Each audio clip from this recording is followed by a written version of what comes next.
This report is sponsored by MGM Rewards. Hey, pool season fanatics, your summer persona is calling. It's time for sun-soaked party scenes at MGM Grand, new luxury cabanas at Bellagio, and sandy beach living at Mandalay Beach. Show off your poolside only with MGM Rewards. Visit MGMRewards.com for details.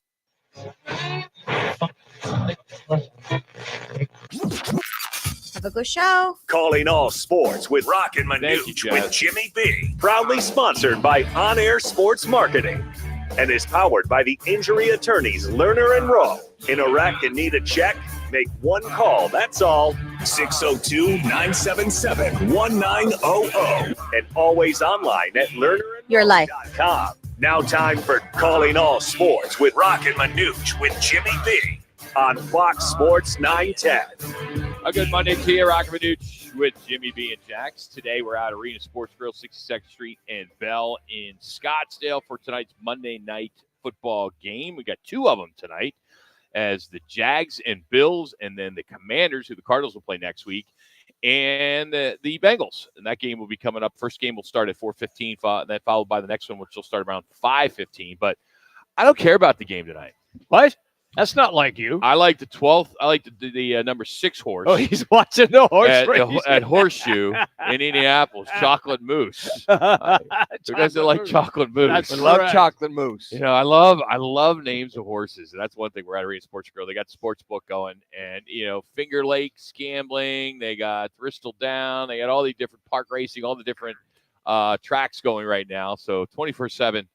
And it's interesting because the East Coast getting a little rain. Some of these tracks are really wet, and that's always fun watching, off-track betting. So, but we are here. Your chance to win $9,100 is coming up tonight for the second game, as we will pull 20 lucky contestants, and you will roll for your chance to spell out Fox 910. If you do, you win $9,100. Now we're going to step it up a little bit this time around. Woo-hoo. We have Arizona Red and Blue Showcase tickets at Desert Diamond Arena. We'll be giving away a bunch of those. We'll also have some ASU UCF tickets.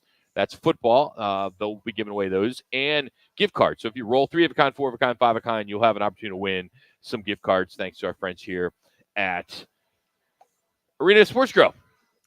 So, Lions kicked us, what? Careful, hit that dump button. You're allowed to say that word. You're allowed to say that word. They physically dominated both totally lines of scrimmage. Dominated. They just got killed. Yeah. Hey, Cardinals, don't get too full of yourself. The big boy came in from Detroit and beat you up on both sides of the ball, and to hold you to basically 77 yards rushing. Your leading rusher only had 17 yards rushing, and if you rely on your quarterback to have 45 yards rushing with your leading rusher, that does not call for a game of success. James Conner had nowhere to go. And on top of that, Montgomery, what they have, 186 yards rushing total. Montgomery, the combination of Montgomery and Gibbs, just phenomenal. Just to beat it. And the thing you realize is you go, well, is this Cardinals team similar to what Detroit was a couple years ago, trying to become physical? But you got to realize, guys, this Detroit Lions team had 4 first-round draft chip picks on the offensive line. I think there's a total of 7. Give or take, that are like in the top 3 rounds, really came to fruition. And their front 7 just manhandled, which I was a little surprised, Rock. I thought they'd do a better job.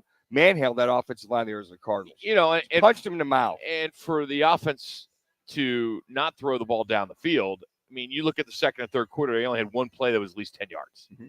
You're not going to win any games if you're going to do that. Well, the game plan in the second half, again, just the adjustments by Drew Petzing of lack of adjustments. And the throws that he had, some of them were 50-50 balls up the sideline. And I'm like, how about underneath to your tight end? How about some crossers? How about maybe a couple screens to negate that pressure that you had, that rush?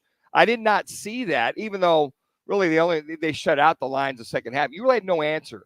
What were you, 2 for 9 in third down conversions? And that defense, last 2 drives, who's on the field for 36 minutes, it caught up to time them. of possession. That was a big deal. Was huge. Yeah. But that last drive, they were toast. They tried to get a stop. There was no way. Little bootleg by Goff to go off that right side. Nobody over there. Game, set, match at that point in time. Going into this game, our own Jimmy B, who's got more experience than anybody in the world, really thought it was going to be Aiden Hutchinson.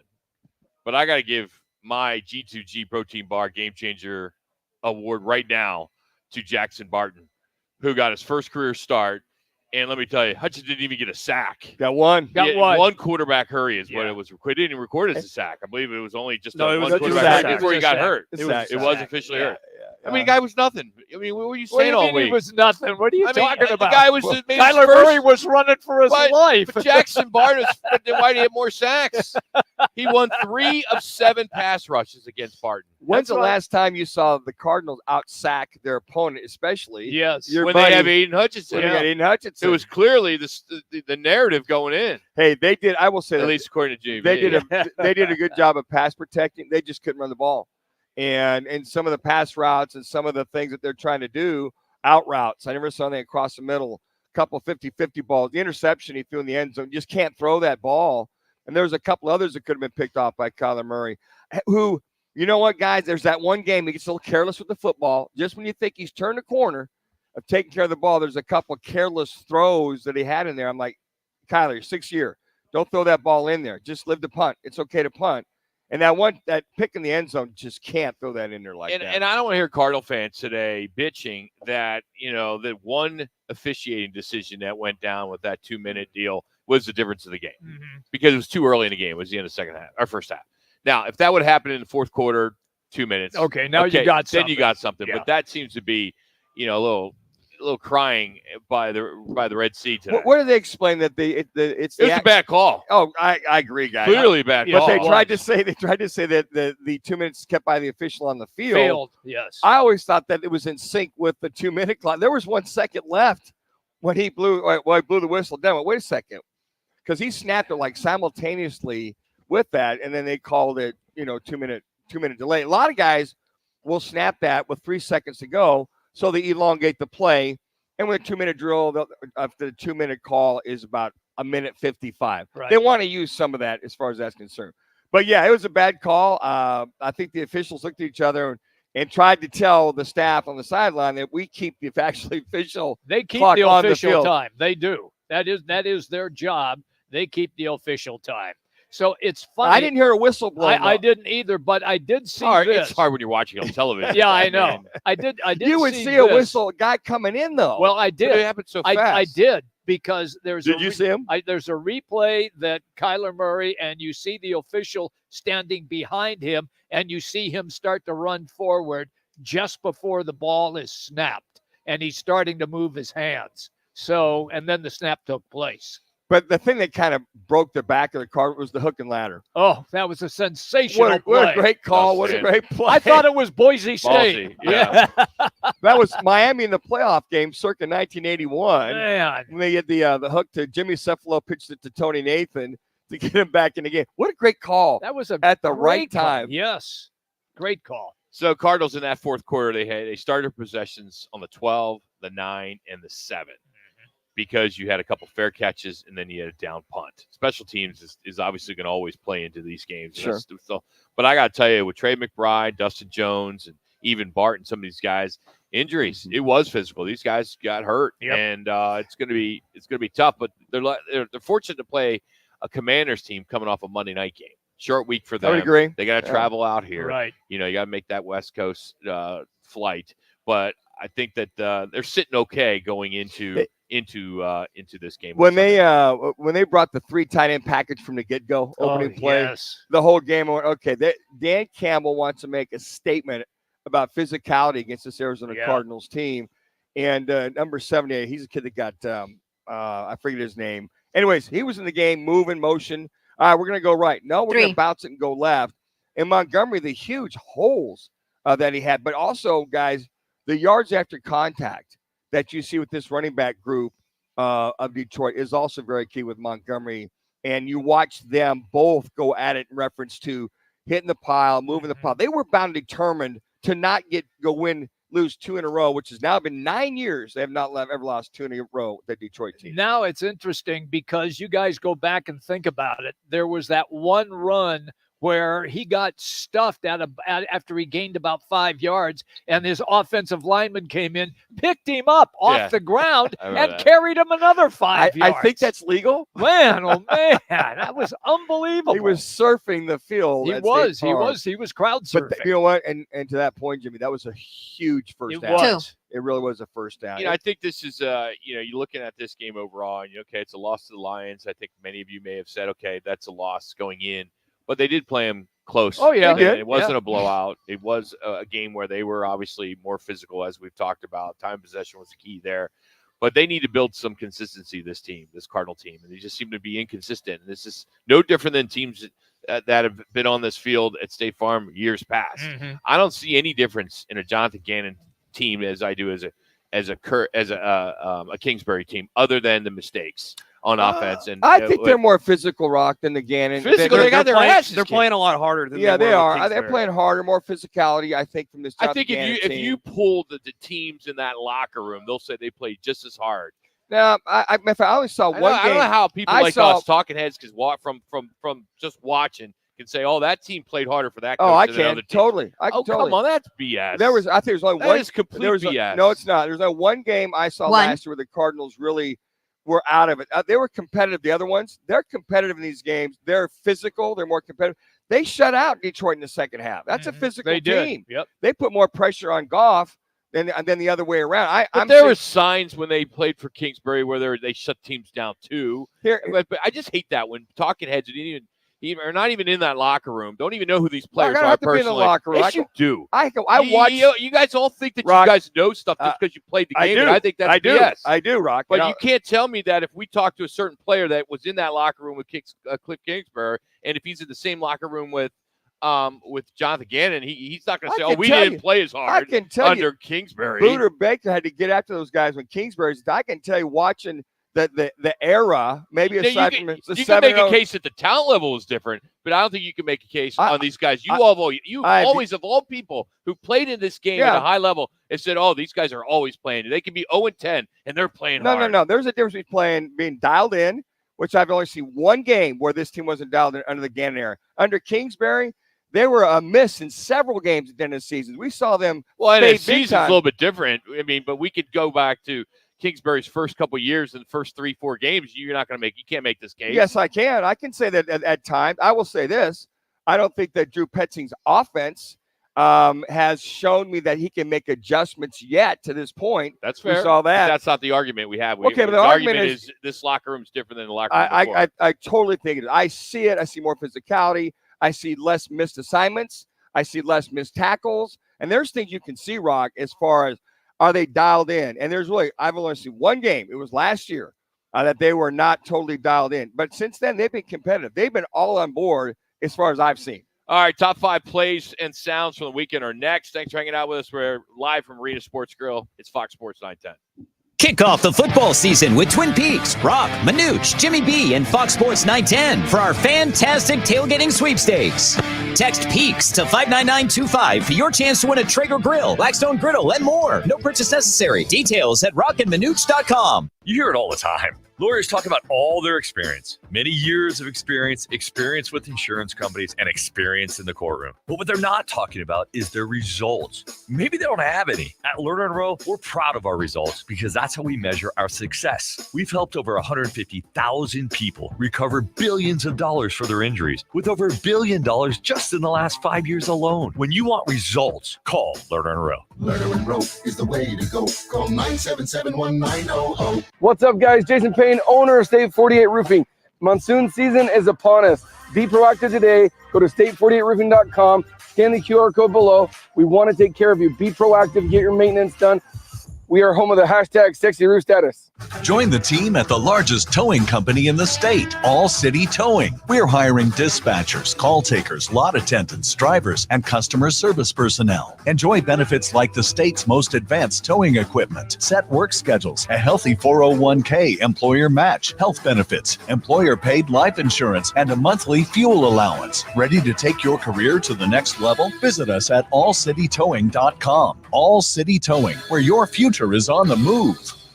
Downy Rinse and Refresh. Break up with stinky clothes. Rinse it out. Every now and then I get a little bit tired of the stings that just will never come out. Down in the rinse straight. Every now and then I rinse it out. One wash and it delivers. One wash, it smells so clean. Downy Rinse and Refresh, it's a dream. Downy Rinse and Refresh fights odor in just one wash, guaranteed.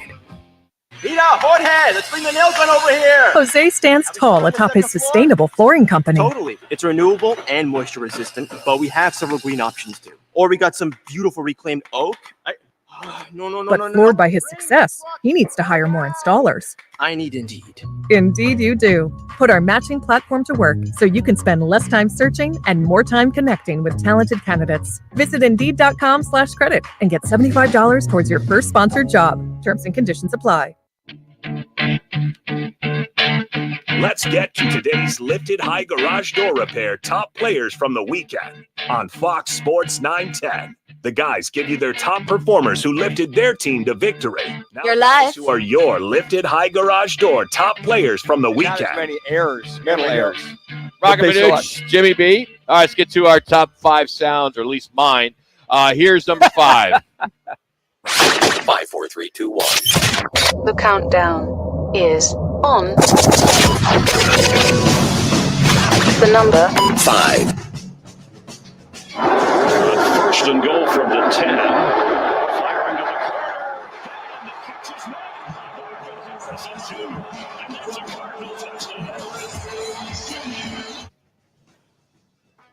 That's a good drive by the Cardinals. Answer back after that long drive by the Lions to go ahead and get that touchdown. And nice little move, nice little touch pass by Kyler Murray to tie things up. But that's only some of the success I felt the Cardinals had.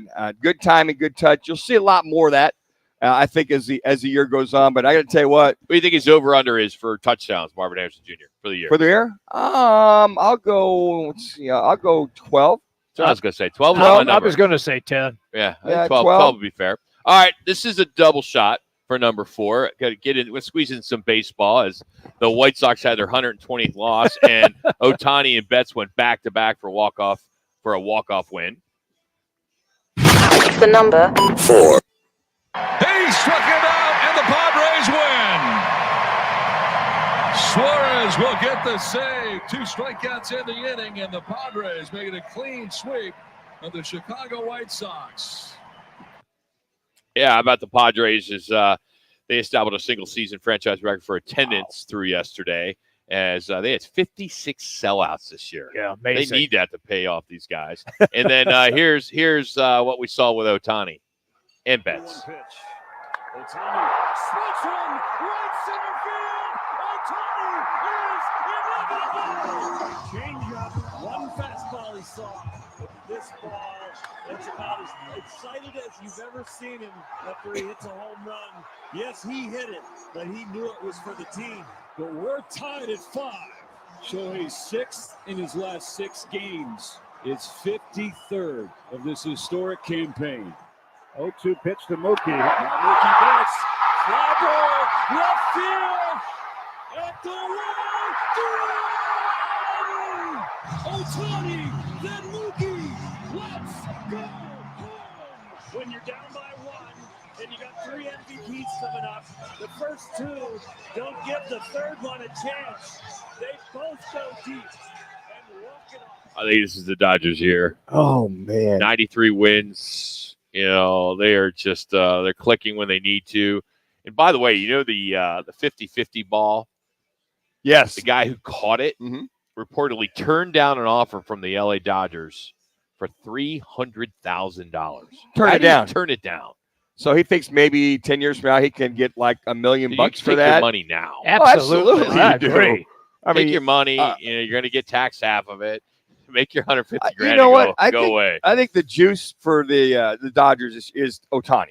I think that's for them. Really? I think. Well, you know, you look at last Jimmy. Well, look, Captain Obvious. But here's the thing. Hey, you have no room to talk, big fella. Oregon. I do on that. But look at the last few years. Who was their juice the last few years? You thought they would. Well, that's why they went and got Ohtani. Yeah, they had exactly Betts. right. They had Betts. They had a lot of guys. And Freeman. So he's the difference maker that I think as a team collective they're more by the dialed way, in. let's just squeeze it in right now. So it's what a collapse yesterday. Oh, it was for the monumental. D-backs. Monumental. Just bad. I hope that doesn't affect them. I do too. Like going into San Diego or San Francisco and San Diego. You have 8 runs and you lose. They talk about one of the worst losses ever. I'll agree with that. Timing was so bad. Last couple of years, but ever. But that's losing that in April, okay. Yeah. But losing it in September when you're in a pennant race. You might have been +1 on the Nets, on the Mets, as opposed to even. Not anymore. Yeah, they're even now. All right, we got 3 more for our sounds of the weekend. Here is Saquon Barkley in a 65-yard touchdown late in that fourth quarter as the Eagles just got by the Saints. The number 3. Here's Barkley. Saquon Barkley. Saquon Barkley's the guy. He's going to take it. Touchdown from 65. And when he gets through the second level, he is gone. A great job on the left side there. Landon Dickerson, Jordan Mailata passing off that blitz. And you just don't see a lot of running backs in the league, Joe, in the second level run away from defensive backs. And he's pulling away as he gets to the end zone. They should fire the New York Giants GM for letting him walk. I know he's fast. I know he was that fast. He's fast. I mean, he was fast. That was he was motoring. Wow. I mean, that was fun to watch. I mean, to pull away from a guy that runs a 4.3 40. Yeah. I mean, that 3 was guys chasing him. 3 guys chasing him. My God. The Rams win over the 49ers came. That was a good game. It came down to the wire. Obviously, it had overtime, and here's the 37-yard field goal on that ice. The Rams win. The number 2. Cardi, comeback, complete. Rams win, taking the lead with 2 seconds left. That's courtesy of Fox. And finally, our last one. This is Derrick Henry and his 26-yard rushing TD as Baltimore just put a kicking on Dallas. The number 1. Get into the eye here. Henry sweet spot right up the gut. Derrick Henry. All right, Manuch, let me ask you this then. So Rock is correct. Baltimore beat him up really good. But do you give Dallas any credit for coming back? A little bit. That game was over. I mean, that game was, they got smashed. They got beat up big time. They got beat up big time. And there's something wrong. I agree. Can't stand it. So awesome. But, Derrick Henry, finally, it's the Derrick Henry that they've been looking for. Right. 151 yards rushing. I mean, Barkley had 147. Both those guys are the 2 co-running backs of the week, I think. You can make a case. Both had a couple touchdowns. And then a couple creative calls by the offensive coordinator, Lamar Jackson, on that quarterback run at the end to kind of put that away. I think that what I felt is that John Harbaugh went to his OC and said, look, we got this big guy in Derrick Henry. Let's focus on him. Lamar, I know, can do it all, but let's just kind of balance this thing out. And they did. I mean, he looked leaner to me too, but he's still got the home run gear. He's still strong. And I think that's we're going to see a heavy dose of that because the Ravens, they go 0-3. It'd be very difficult for them to somewhat come back. The Cowboys are a mess right now. Their defense is a mess. And I think that... Wait a minute. I thought they just hired Zimmer to be their defensive coordinator. They did. And he's supposed to be a defensive genius. Well, what the hell happened? Anytime you see your star defensive player get in everybody's grill on the sideline over and over again, something's amiss with that defense. And Dak Prescott can only do so much as far as bringing these guys back. What they need to do is learn to get a lead early on if they're going to go compete with some of these better teams. I mean, I love it. But I will tell you, I purposely didn't watch any of the shows this morning because I didn't want to see Stephen A. do whatever he did. Oh, yeah. I did the same. With the Jets winning on Thursday. The combination of that is just too much to me. I just can't handle it on the talking heads on television. The one thing about that San Francisco game, for them, they needed only one more pitch back. If it had been accurate, somebody might have scored on that sideline. Yeah. I mean, they get the hook, and you got Lyman pitching it back. And then the one guy, the Souther or whatever his name at time, he goes down the field. He pitches it back. If that receiver, I don't know who it was, Jennings. Juwan Jennings. Yeah, if he'd have caught it, he goes in the end zone and they win that game. I'm like, wow. But you know what? That was a bad loss for San Francisco. You just can't lose like that. We're going to get into all the NFL games a little bit later, but it's worth mentioning how there were just so many upsets. I mean, I got my ass kicked. I mean, Everybody did, Rock. 6-0-2 teams won. Yeah. You know, Titans are the only one that, you know, decided not to get into parity. You got 23 of 32 teams are now either 2-1 or 1-2. Yep. I mean, I'm sure most people's pick'ems just got destroyed. Mm-hmm. Sure. I mean, Giants winning. Come on. Broncos? You know, Broncos was the one that I just that killed my parlay. I put it in 3 of them. Tampa? You know, I mean, it's just like, well, you would expect Tampa to win at Sure, home. at home. And all the hype about Baker Mayfield, MVP candidate, all this stuff, and then they go in there and, you know, same with the Giants. I don't think people thought the Giants and then the Colts. I mean, jeez. And Jones played really well at quarterback. He really what's did. The Pittsburgh Steelers 3-0? Justin Fields. You know, And I said, with a backup quarterback? Yeah. If Raheem Morris kicks a field goal with 4 minutes to go and gets within 3, Falcons can drive down, kick a field goal, win that game. So Yes, I agree. Another coaching gaffe. Yeah. He said, well, we felt they get the ball back. You got the ball back with 2 minutes to go.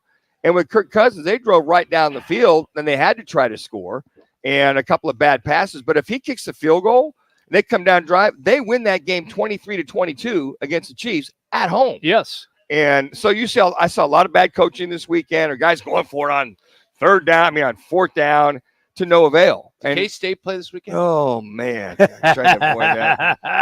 I will tell you. That was my underdog pick. We're out here at Arena Sports Grill, and they're home of the Huskers. And I actually came here on Friday to watch the first half of that. Okay. And I did well. I bet the first quarter, second quarter, but then I lost third quarter, fourth quarter overall.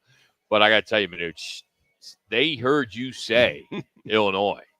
And there are going to be some people coming here tonight that are going to want to, have some words. I did. Since you, that was my dog of the week. You rooted against the Huskers. Yeah, my dog of the week. And sure enough, I won that dog. That's for sure. I got I dog. got mine too. I liked my Michigan pick. Yeah. Yeah, you wanted to that was your lock. That was my lock. Yeah. Okay. See, locks are more important than underdogs.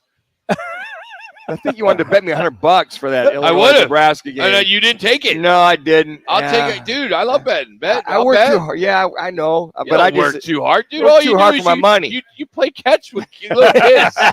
That's hard at my age, play man. catch with little kids. Come on. All day, all night, loving it though out there. That's I do want to announce that starting tomorrow, we got a new promotion that the Mexican Baseball Fiesta is coming to town. It's going to be playing in Maryville. It's going to be in Tucson. It's going to be at Camelback Ranch. And we're going to give you an opportunity to win some tickets thanks to our friends at Taco Spot with now 12 locations in the Valley. So we'll have more on that as we'll give you a chance to win tomorrow, Wednesday, Thursday, Friday, Saturday, and Saturday with the guys, Jax. By the way, I went out to Phillies and saw Jax and Benjamin do their thing. They did a nice job. Yeah, I caught the last 15 minutes. I told Jackson, Ben ever takes my K-State Wildcats like that, don't ever do that again because he jinxed us big time. He took the catch. You took him too. You took him. Oh, I told him like a big dog. Unfortunate, that was embarrassing. They got their butts. How about that? You're up 6-zip, then you end up getting beat by 31 points. Listen, how does that happen? I sat there. I screamed about BYU. Jax even backed me up because he wanted to take BYU as well. I did too. Yeah. Yeah. That team's a different BYU in the last couple The whole of years. state of Utah did well this Yes, weekend. they did. We got a lot of college football to get into. Rudy Carpenter's going to come up. It's going to join us in just a few minutes. I do want to remind you that we have a promotion called the Fantastic Tailgating Sweepstakes. It's brought to you by Twin Peaks, Blue Moon, and Coors Light. All you have to do is text PEAKS to 59925. Every day you have a chance of winning an amazing grand prize, which is a Traeger grill, a Blackstone griddle, a pizza oven, a cornhole set, a portable beer pong table, an outdoor projector, an inflatable screen, either Blue Moon or Coors Light cooler, multiple cases of Cocoa 5, and the best of Roc and Manuch and Jimmy B logoed Wild Gear tumblers. No purchase necessary. Just text PEAKS to 59925. Standard message data rates do apply and make every football season unforgettable one at Twin Peaks. But we're in a sports grill tonight for both games, giving you a chance to win $9,100. As we go to Rudy, I want to give you our State 48 Roofing It's Your Call question of the day. What's the main reason for the Cards' loss to the Lions? Is it the Lions running game, Lions defense holding the Cards, Murray's erratic in the second half, or the Lions better all-around team? Those are your four choices. Go to our Twitter page at Roc and Manuch. But Rudy Carpenter joins us next. Talk some Cardinals and ASU football. This is Fox Sports 910. This is what's trending on Fox Sports 910 Phoenix. Diamondbacks are home for their final 6 games of the regular season. Beginning with tonight's series opener against the Giants, Eduardo Rodriguez will be on the mound.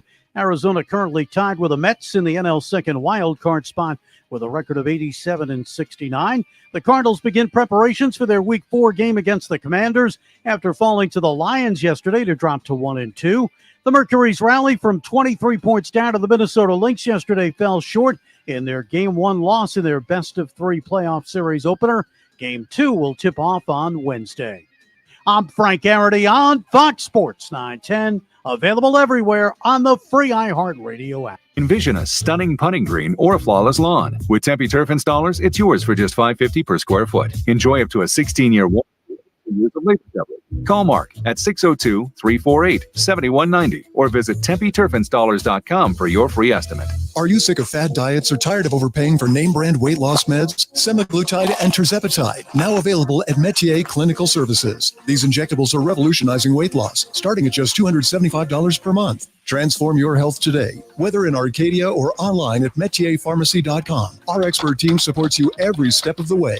Ready to take control? Contact Metier Clinical Services at 602-835-2675. Visit metierclinicalservices.com. Consult your healthcare provider before starting any weight loss program. Ready for some football? Join our annual Pro Football Pick'em contest today. You could win $5,000 and amazing prizes from Twin Peaks, Blue Moon, and Coors Light. Don't miss out on the excitement. Head to fanpick'em.com. That's fanpick'em.com. You may not have any experience dealing with car wrecks, but Lerner and Rowe does. After your car wreck, you need an attorney to make sure your interests, like car repairs, medical bills, and lost wages, are protected. Finding the right attorney is actually easy. Just look for reputation, experience, and results. Lerner and Rowe has thousands of 5-star reviews, decades of experience, and we've recovered billions of dollars for our injured clients. Hurt in a wreck and need a check? Call Lerner and Rowe today. Lerner and Rowe is the way to go. Call 977-1900. Hey, what are you doing up on the step stool? About to clean these light fixtures. The whole family's coming over. And if there's even a speck of dust in the house, my abuela will find it. Here,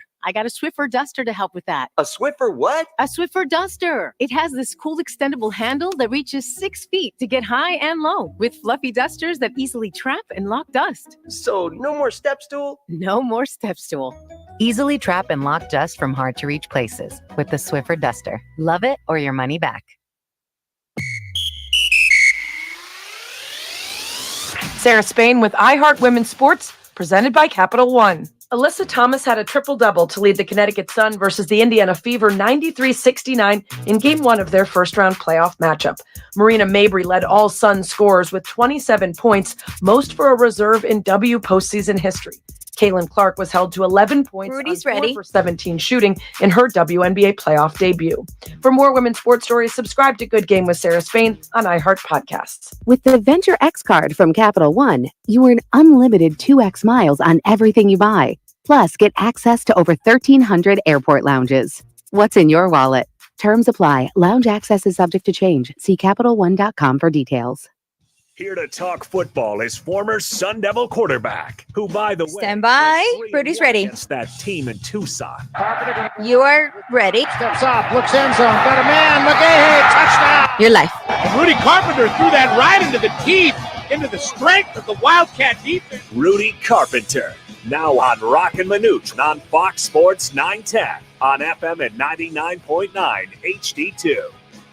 All right, let's start with Texas Tech and Arizona State as Rudy Carpenter joins us now on the right to the guest line here on Roc and Manuch with Jimmy B. All right, what's your biggest takeaway in that game? I know there was some maybe it's disciplinary issues, but some careless mistakes, just some things that went wrong. Do you think the lights were too high for these guys?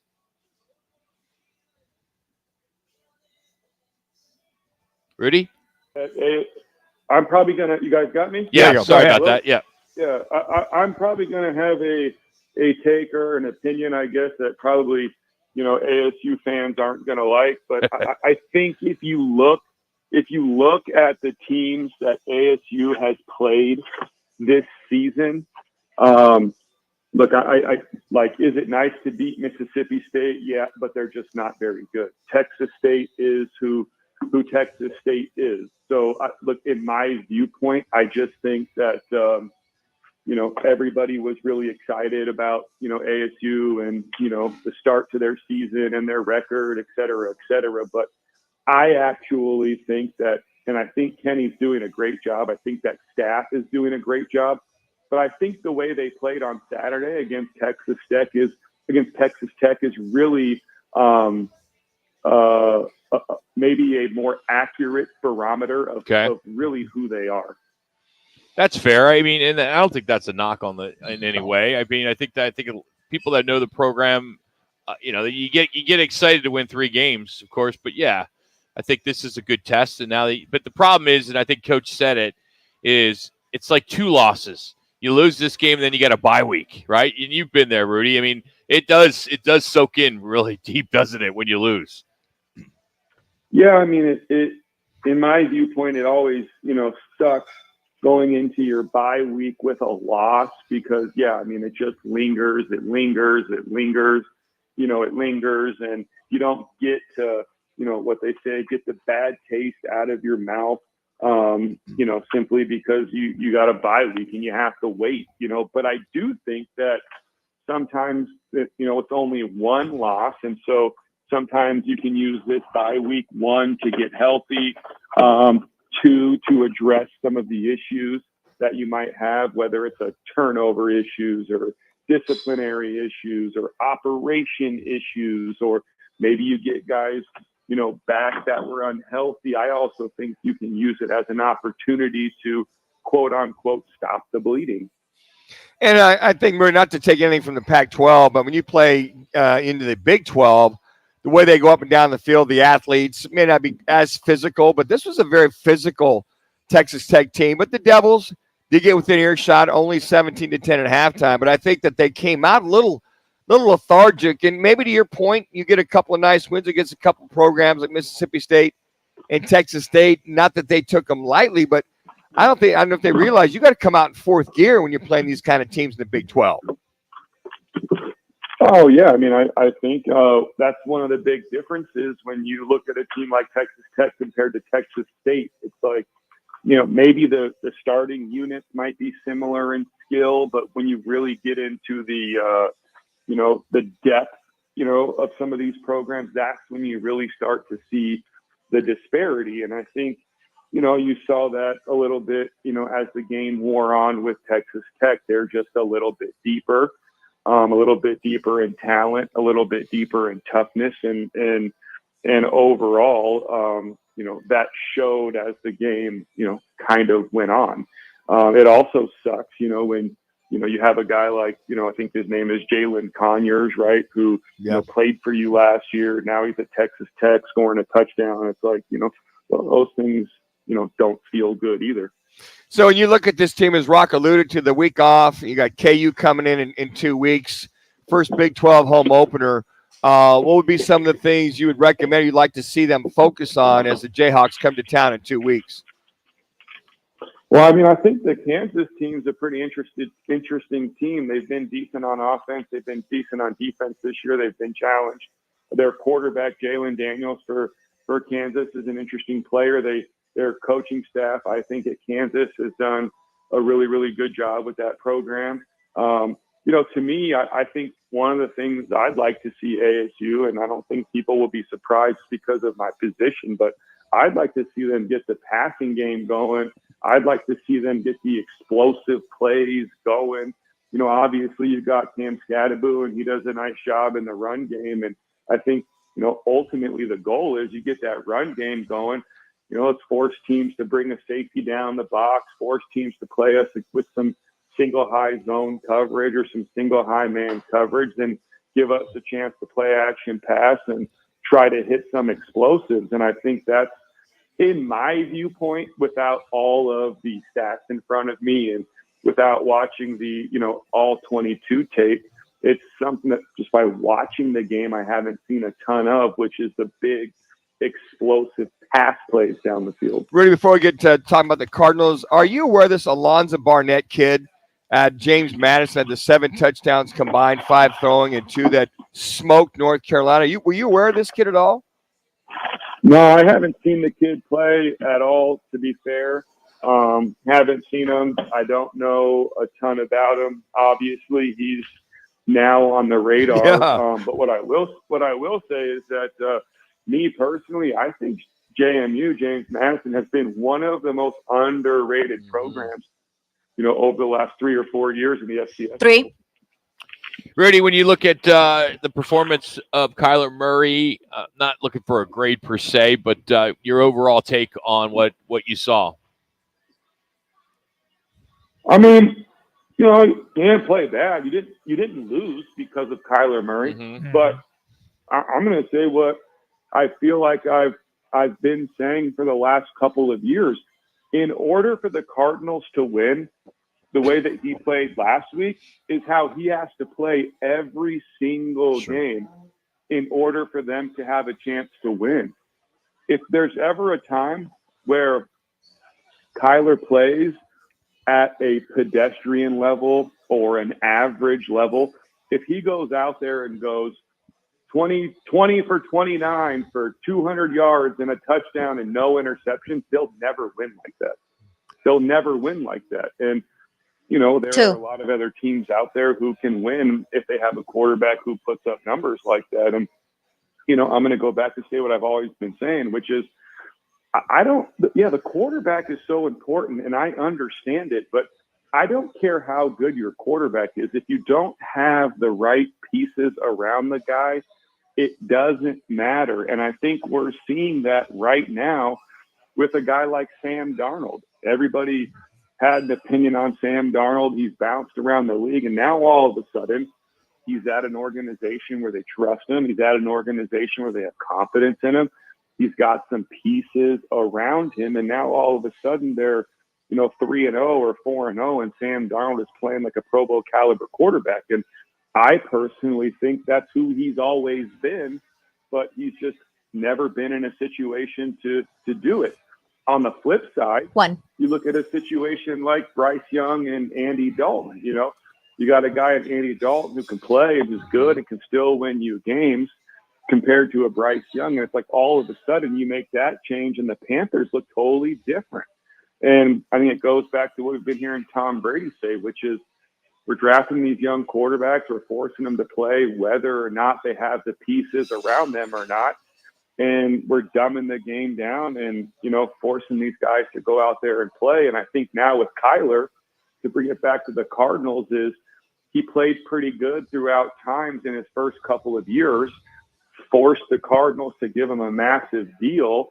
And now, I still think they have some money, but at the end of the day, they have never gone out there since he's been here and tried to actually put the pieces around him to make a Super Bowl push or a Super Bowl run. Rudy, quickly, how disappointed were you that they couldn't run the football? I mean, James Conner runs for 17 yards. That's it. Yeah. Was that just because of the Lions' front seven?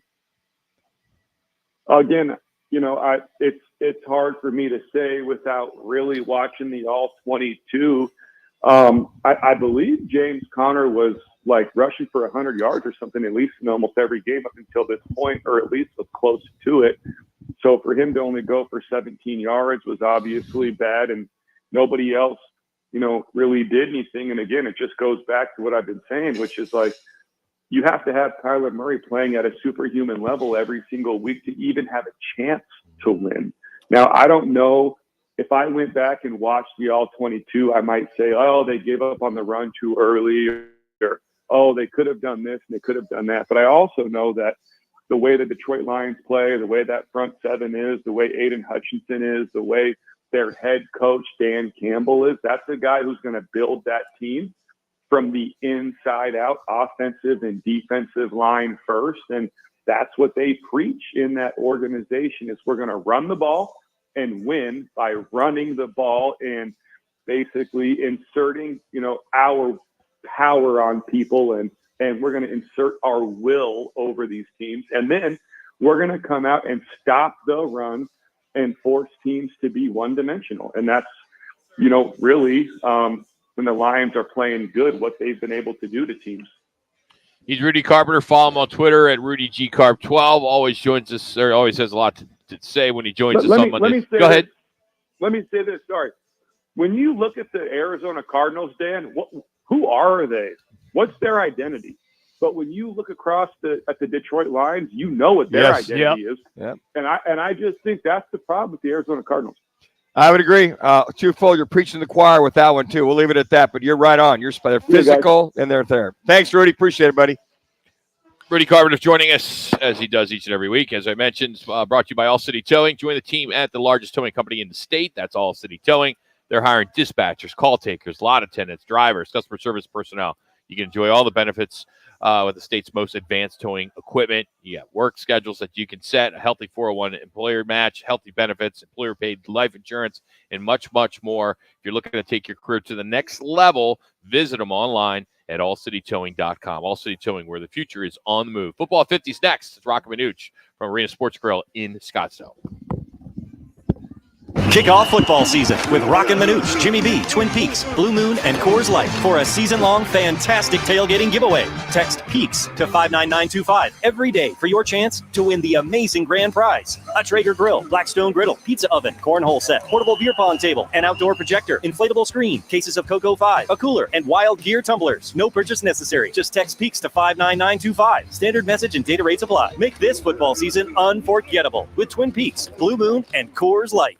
Any car dealer in Arizona can compete on price. That's what dealers do. But not many dealers can compete on customer satisfaction. Like Wright Toyota. Make the right choice. Wright Toyota in Scottsdale. Just off the 101 on Frank Lloyd Wright Boulevard. And online at wrighttoyota.com. Crest Insurance is about more than providing coverage. It's about creating your safety net. We offer access to a national network of trusted carriers. Whether you need home, auto, or business insurance, we're here to help with a personal touch that's close to home. With Crest, you're not only protecting what matters most, but also helping to build stronger, more resilient communities.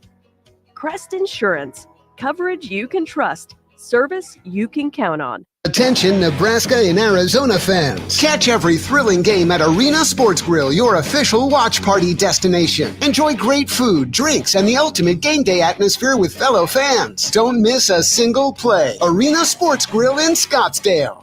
Whoa, it's you, the Capital One Bank guy. That's what they call me. Mind if I get a selfie? Yeah, sure thing. Say no fees or minimums on your Capital One checking account. Wow, that's a keeper.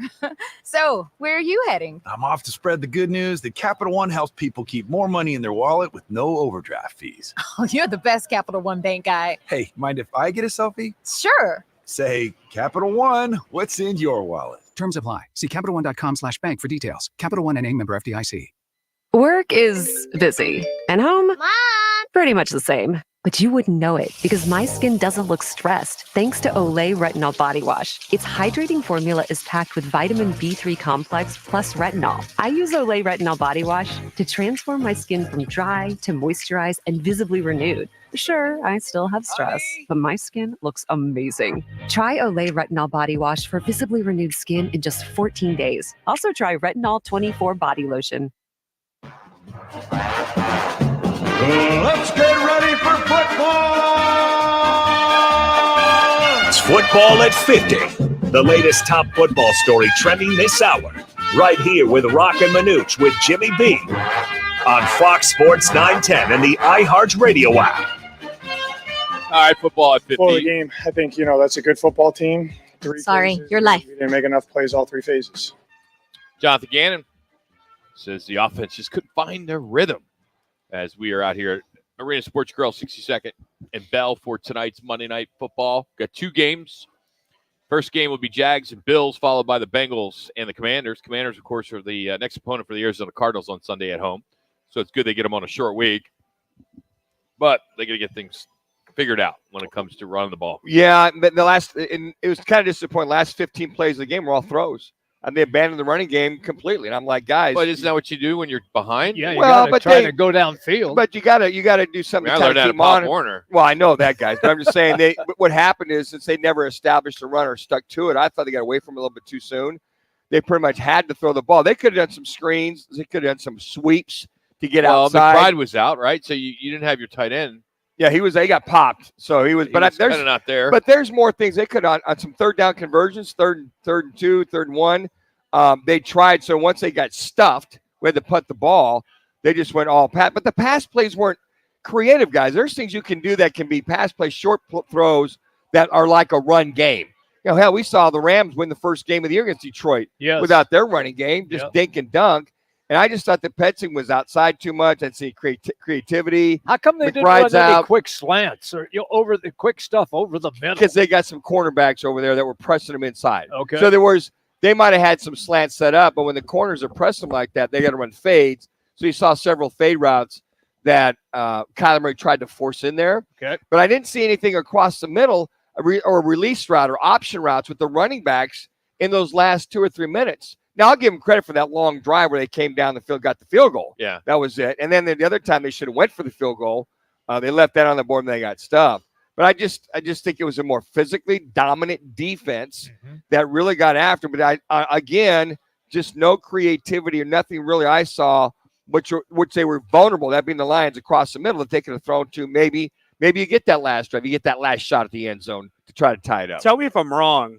You're wrong. This is the last game next week that Zay Jones is suspended. Yes. I'm interested to see how he is in this offense because I think Michael Wilson, great receiver, 8 receptions, but when it came to off the line of scrimmage, the top of his route, he could not separate. Yeah, and then Greg Dortch, he had a decent game, but I mean Zay Jones will help them immensely. So I think they'll have more weaponry, they'll have more creativity once Zay Jones becomes available. All right, let's take you to the locker room after the game. Here's Coach Jonathan Gannon talking about how difficult the loss was. That's a good football team. 3 phases. We didn't make enough plays all 3 phases. Kind of what it came down to. It was kind of they put up I think 20 points in the first half, and then we played better on defense there. I think that he expects this team's not quite there yet. He's still developing, he's still building. When you don't play any guys in the preseason. Well, that's a very good point. Another part of it but too. Then again, it's just about every team. But you know what? Right? It's interesting. We hear hear Rudy talk about how they've built from the inside out. Their offensive line, they've got 3 to 4 top draft choices. Their defensive line, 3 to 4 top draft choices. You talk about Detroit. So they've built, and I think the Cardinals would like to build like that. They're just 2-3 years behind. You remember, this is Dan Campbell's 4th year. Sure. They've had a couple years to kind of get their philosophy on the Lions field. had a great year ball could have bounced a different way, and they could have gone to the Super Bowl. But let's continue. Jonathan Gannon says they could not get the running game going, which we saw. The run game on offense didn't get quite going. We're on some 3rd and longs versus a good rushing team, good covering team. So we got to do better on 3rd down there, better in the run game, better everywhere, guys. But I did think we battled. We fought. Coming out of halftime, we were resilient. Yeah, I think that they totally resilient. They made some adjustments.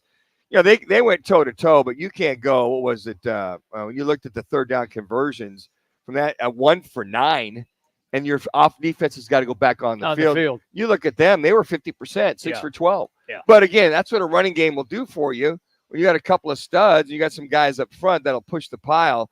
But you got to give Montgomery just the credit as far as the I'm telling you guys, yards after contact is part of that physicality that Dan Campbell preaches. All right, let's hear from Kyler Murray again when it comes to the running game struggles. That's a good defense. It's a good team. Stout up front. 3. They did a good job. Obviously, we gotta find ways to get that going because it's a big part of our offense. The other thing too is the Cardinals only had 4 penalties. I mean, you shut them out in the second half, somewhat of a clean game. They just couldn't.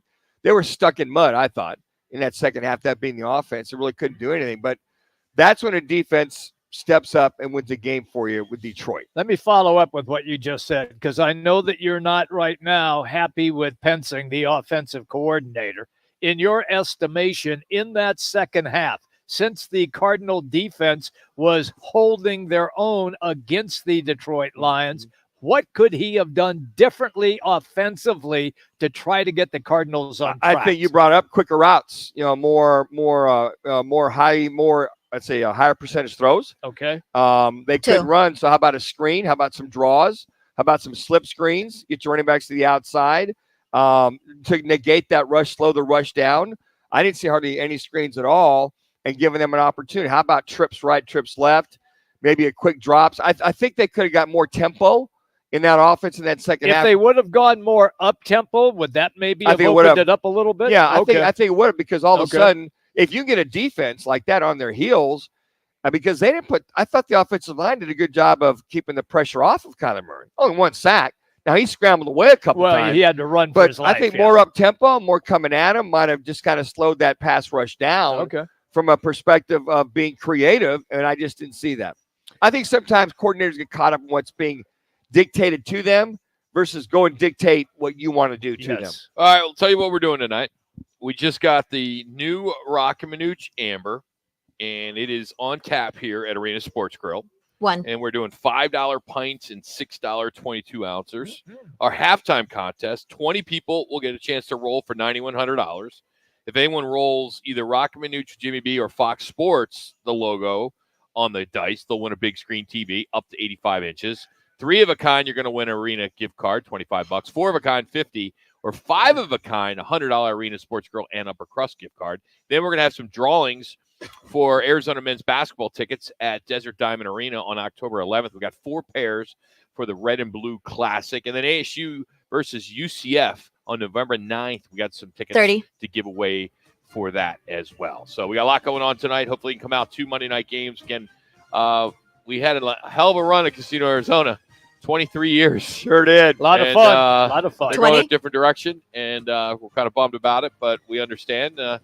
New people take over, and they're ready to do some new things, and we'll still be doing things with them in the future, I should say. So look forward to that partnership again sometime. I have a feeling we'll be there for the Super Bowl. I would think I don't think they can top our Super Bowl. Nobody can top that. No. We'll come back. Hour number 2, right out of the gate, Tim Kempton.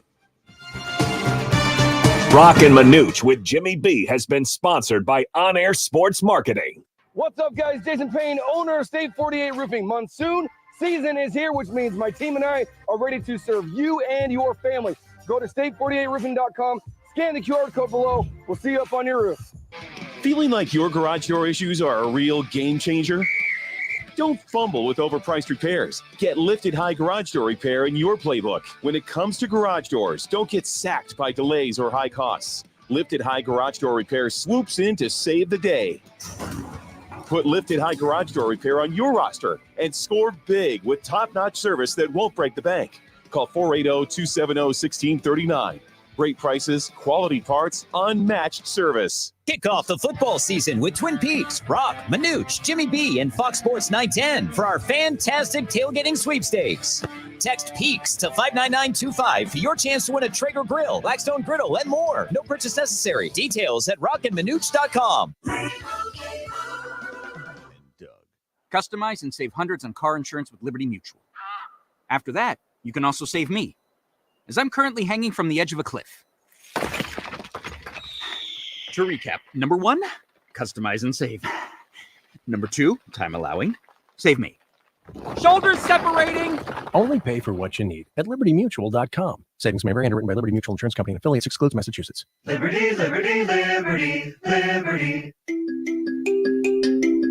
Hello, parents. It's Mr. Jim, and I want to invite your kids to listen to Kids Short Stories. You see, kids all around the world listen to Kids Short Stories and send in their ideas. And every single day, I create a brand new story about them finding treasure, stopping the bad guy, or flying on a unicorn. If you're looking to cut down on screen time, search for Mr. Jim. So listen to Kids Short Stories on the iHeartRadio app, Apple Podcasts, or wherever you get your podcasts. You okay? Sorry, I can't sleep with this cough. Sounds like you need to vaporize that cold. Vaporize? Yeah, with NyQuil VapoCool. It's NyQuil plus a rush of Vicks vapors. Whoa. So you ready to get some sleep? Thank you, NyQuil VapoCool. NyQuil VapoCool, the vaporizing nighttime coughing, aching, fever, best sleep with a cold medicine. And to vaporize sore throat pain, try Vicks VapoCool drops. Use as directed. Keep out of reach of children. Broadcasting from the Raffi Law Group Studios. This is KGME Phoenix, KESC HD3 Phoenix. Listen on the free iHeartRadio app for all your sports talk, podcasts, and music. Free never sounded so good. The Cardinals are beginning preparations for their game this week against the Commanders after they lost to the Lions yesterday to drop to 1-2 on the season. The Diamondbacks are home for their final 6 games of the regular season, starting with tonight's series opener against the Giants. Eduardo Rodriguez on the mound. The Suns take the court next Tuesday for the first practice of training camp. Preseason starts October 6th against the Lakers. The Mercury's rally from 23 points down to the Lynx yesterday fell short in their Game 1 loss in their best of 3. Game 2 is Wednesday. I'm Frank Garrity on Fox Sports 910, available everywhere on the free iHeartRadio app. This is the Parker & Sons Weather Center. For all your AC, plumbing, and electric needs, call Parker. For your Monday, look for Tim is ready. temperatures as we start a new work week today, right around 104 degrees, mostly sunny skies. Tonight, we'll see those overnight lows in those upper 70s, low 80s. For the Fox 10 weather experts, I'm Ty Brennan. This report is sponsored by Indeed.com. Need to hire? You need Indeed. Their end-to-end solution helps you attract, interview, and hire candidates all year round. Schedule and conduct virtual interviews right from your Indeed dashboard. Learn more by visiting Indeed.com/credit. Roc and Manuch with Jimmy B is sponsored by On Air Sports Marketing. Part of the Phoenix Suns NBA Finals team. NBA and Suns color analyst Tim Kempton now joins the Roc and Manuch show on Fox Sports 910 on FM at 99.9 HD2. Well, how you doing, everybody? Along with Tim Kempton, Al McCoy with you. Your life. Here's Cameron Payne out on top. Durant, three-pointer straight away. Susan! 84-78, the Suns lead. Just into the fourth quarter here in Phoenix. Yeah, Al McCoy, the radio voice for the Suns for more than half a century. We all know by now he passed away at the age of 91 over the weekend. The longest tenured team broadcaster in NBA history, calling Suns games for 51 years. First game was September 27th, 1972, and the last was May 11th of last year. And, of course, his tenure included the NBA appearances in 76, 93, and 21. And part of that career had our next guest alongside of him, Tim Kempton, who joins us now on the right to the guest side. Tim, I know it's been a tough weekend, and I'm sure you've talked to a lot of people, and we appreciate you making some time to talk about Al. And I know you've gotten this question over and over, but what was the last thing? What was the last thing you said to him the last time you had an opportunity to talk to him? Yeah, I was one of the lucky ones to go see him last week. So yeah, it was hard. Al. He was just, he had fought it for as long as he could, and he was really excited when he, when it first got him, and he said, "Okay, we're going to beat this," and thought it was in remission, and it really was a gut punch to him when they found out most recently, and he was put in hospice. So it was it was tough, but. It was great to see him. I'm glad I got to see him, and we spent about a half an hour together, and we had some laughs and everything. So it was good. How was his spirits when he saw you? Because we had Charles on the program about a week ago. He said the same thing. He had an opportunity to go visit with him, and and he had Al had requested a few people that he did want to see. So I'm sure he was probably elated to see you when you got there. Yeah, it was awesome. He always brought a smile to my face when I walked in the room. We referred to each other as partner, and I walked in and said, "Hey, partner, glad you could make it." So that put a smile on my face, and like I said, we had about a half an hour conversation, and everything was awesome. You hear so much, and I grew up with him, Tim, 1972, my freshman year when Al took over the broadcasting rights, and I think he was doing them with Hot Rod Hundley, if I'm not mistaken, going way back. But when you took over, has it been like 19, 20, 21 years you've been broadcasting with Al? You had been with, how many years had it been? I was with him for 21 years, and the goofy thing is I started on his 30th year, so that wow. That just goes to show you. Yeah, it was his 30th season, was my first season, so that's that was the thing. And the funny thing is, every time that we came to start a new season, I'd go in, and whether it be Rick Welch or whoever was running the broadcast at the time, they said, "Well, we love you coming back, and Al says he thinks he's got 2 more years. So that was Al's mantra for about 28 years. I think I got 2 more years. So it was pretty awesome. It's pretty amazing working with someone, after he had done it for 30 years, doing it another 21. And that just goes to Al's strength, his character, his love of the Phoenix Suns, his love of Phoenix as a community and the fans of the Phoenix Suns. How was he when you first took over? That's got to be a little intimidating, I would think, Tim, that you're going in there and here's one of the greatest of all time. How much did he help you along, or did he just kind of let you do your thing, or did he reel you in? How did that go the first year or so?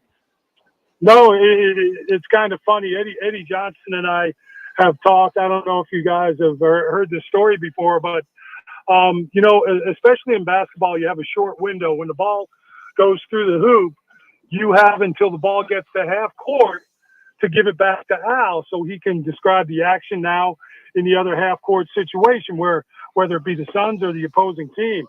So when I first started broadcasting, in my peripheral vision, Al would keep his hand on the table and you could see his index finger coming out and, kind of extending slowly, and then bam, he would pop it and point to me. And then I knew, hey, it's your time. But as he was doing that, I could prep my thoughts and I could, okay, you've got about 5 seconds here. So get your stuff together and do it. And for me, it was very comforting. And Eddie Johnson and I have shared that throughout our careers. And when it first happened, that first season, Eddie had worked with Al before, and Al did the same thing to Eddie. So when I worked with him, he came over chuckling after the first week or so. He goes, "Hey, did you get the finger tonight?" So it was. That's a great story. Great story. Yeah. So it was comforting, and that's how we built up our timing together. Until 2 or 3 seasons in, where we had it down, and he didn't have to do it anymore. But that's how we first evolved. And yeah, it was just a matter of staying out of Al's way and not messing up the call that everybody would use on the highlights next day. So just keep your mouth shut. That was the biggest part. One of the things he said early on, he said, listen, he goes, you don't have to talk all the time. He goes, sometimes there's a lot to be said in your silence and the noise of the crowd and the building. So that was one of the first things he shared with me. I wish you would have shared that with Dan Manucci, because Manucci, as a color analyst, and you're one of them too, feels like you guys are the play-by-play guys sometimes when it's the play-by-play guy, and then you guys add a little flavor, right? And that's about it. But Manucci never heard that before, right? Get paid by the word, right, Tim? Luckily, I didn't. Tim Kempton's our guest on the Wright Toyota guest line. Tim, I heard a story and heard Al talk about it on an audio clip about as a child, he dreamed of being a broadcaster, and that obviously came to fruition. He graduated from Drake University in Des Moines, Iowa, and then came out here and got the job.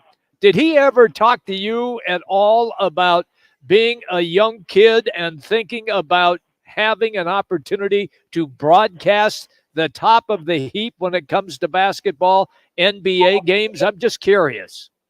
Yeah, he talked about his journey a lot, in private moments, when we bring it up, or like if we were on the road, that was the amazing things. When Al passed away, it wasn't just Phoenix people, just about every team's broadcaster has texted me or left a voicemail for me talking about Al, and that was the thing. It wasn't just the local guys that caught it. Al mentored guys all around the NBA. They would, when we got to an arena, everybody, hey, Al McCoy, how's it going? And they would swap stories. But yeah, Al was pretty special. He, first of all, loved Iowa.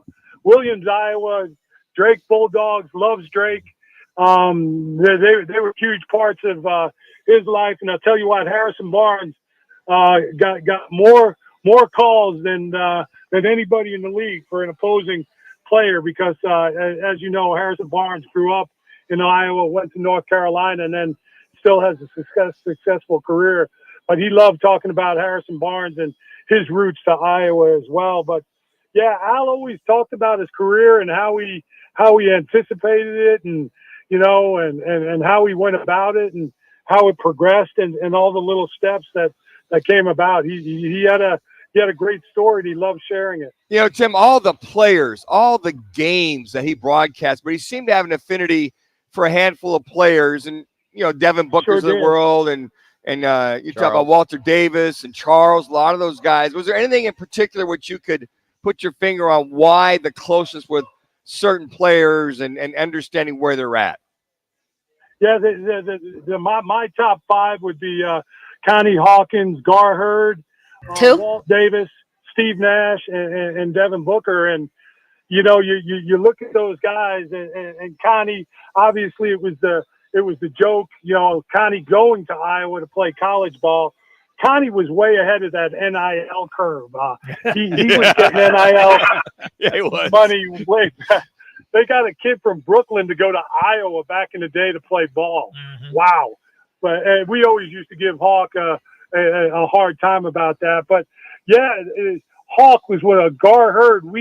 Gar was living in Atlanta for a while. He's moved back to Phoenix now. But whenever we went to Atlanta, it was, hey, you got to find Gar. Gar will be at the game. And Gar would come up and find Al and talk to him. You know, it was that back and forth. You know, Connie would come in and, you know, when we had home games and they'd sit in the media room where Connie would come up to our spot. And the same thing with Steve Nash and to the point, even Devin Booker, guys that appreciated the game and everything about the game, knowing that how important Al is to the game. You know, sometimes radio, TV, you know, and it's just accepted. But those guys, those five guys, really know how much Al meant to the Phoenix Suns and the Phoenix community. Walt Davis, you know, talked about, you know, he obviously went through hard times with that team here in Phoenix, was able to, you know, straighten up. And Al, whenever we went on the road, you know, later in his career, he'd always go find Walt before the game up there in Denver just to say hello and give him a hug. So those five guys are the ones that are really special Al. There are more. I'm not denying that. But Connie Hawkins, Gar Hurd, Walt Davis, Steve Nash, and Devin Booker are definitely the top five in my eyes, seeing the way that Al talked about them, the way he reacted to them, the way they reacted to him. Tim, thank you, man. Appreciate you coming on to talk about Al. Really appreciate you, man. Thank you. And yeah, anytime. You got it. Appreciate that, Tim. That's Tim Kempton joining us. I didn't know it was that long. 30 years. Yes. Yeah, wow. A long time. I mean, you know, he's 21 years. I can't imagine having a color analyst that long. Oh, my gosh. I mean, Jimmy, what's the longest you've had somebody as your color analyst? Probably just a couple of years. Yeah, you never stay in one market long enough, well, right? You get fired. I get fired or I get another job. And you've had me for 20 years, Rock. Yeah, so think about that. It's been rough. That's why I'm here now. Hey, the good, the bad, the ugly from week 4 in college football, plus our G2G protein bar game changers from the weekend. That's next. We're coming to you live from Arena Sports Grill, 62nd Street and Bell Road, for tonight's Monday night games. Yes, we got 2 and a chance to win $9,100. That's all coming up right here on Roc and Manuch with Jimmy B. Attention Nebraska and Arizona fans. Catch every thrilling game at Arena Sports Grill, your official watch party destination. Enjoy great food, drinks, and the ultimate game day atmosphere with fellow fans. Don't miss a single play. Arena Sports Grill in Scottsdale. Crest Insurance is about more than providing coverage. It's about creating your safety net. We offer access to a national network of trusted carriers. Whether you need home, auto, or business insurance, we're here to help with a personal touch that's close to home. We're deeply invested in our communities, supporting local charities and initiatives that uplift those in need. Crest Insurance. Coverage you can trust. Service you can count on. Got to burn an urge to pick games each week? Sign up now for Twin Peaks Fan Pick'em, brought to you by Blue Moon and Coors Light. It's totally free to play. Win weekly Twin Peaks Man cards and season-long prizes, including $5,000 cash. Visit fanpick'em.com. Join the team at the largest towing company in the state, All City Towing. We're hiring dispatchers, call takers, lot attendants, drivers, and customer service personnel. Enjoy benefits like the state's most advanced towing equipment, set work schedules, a healthy 401k employer match, health benefits, employer-paid life insurance, and a monthly fuel allowance. Ready to take your career to the next level? Visit us at allcitytowing.com. All City Towing, where your future is on the move. Downy Rinse and Refresh. Break up with stinky clothes. Every now and then I get a little bit tired of the stings that just will never come out. Oh, Downy the rinse change. Every now and then I rinse it out. One wash and it delivers. One wash, it smells so clean. Downy Rinse and Refresh, it's a dream. Downy Rinse and Refresh. Fights odor in just one wash. Guaranteed. Y'all want to hear about the AARP auto insurance program from the Hartford? Well, if you're age 50 or over, you can save hundreds when you switch. Are you ready for some exclusive discounts too? Phone's in the air now. We're going to sign you up, baby. Go to visithartfordauto.com today for your free quote. When you're with the Hartford, the Bucks got your back. Not about Hartford Fire Insurance Company, not AARP or its affiliates. Individual savings vary. The Hartford pays a royalty fee to AARP, which is used for external purposes. For information and restrictions, go to thehartford.com. More sports, more Jody. The Drive with Jody Ayler. Now in mornings 6 to 10 on Fox Sports 910. You're live. All right, let's get to our G2G protein bars, game changers of the weekend. As G2G protein bars now available in the refrigerated section in Costco, or you go online at g2gbar.com. And what are you thinking about over there? Well, I noticed that I have the same as Manuch. But mine was there first. Yeah, it was. I was at midnight last night. So I may have to, going to call an audible. Yep. Well, you've got that first one. Yeah, but that one wasn't very sexy because it's Mid-America Conference, Buffalo winning, over Northern Illinois. Not that big a deal. Even though Northern Illinois they were ranked. Yeah, but you win one lucky game and you're ranked. I'm gonna go with Jackson Barton. Okay. Right tackle for the Arizona Cardinals. A surprising performance. I thought he played his butt off. First career start. Yep.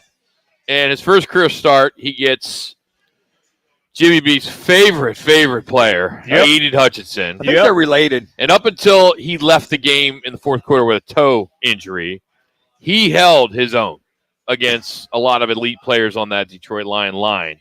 Because Hutchinson won 3 of 7 pass rushes against him. Didn't record a sack against him. Right. And had just one quarterback hurry against him.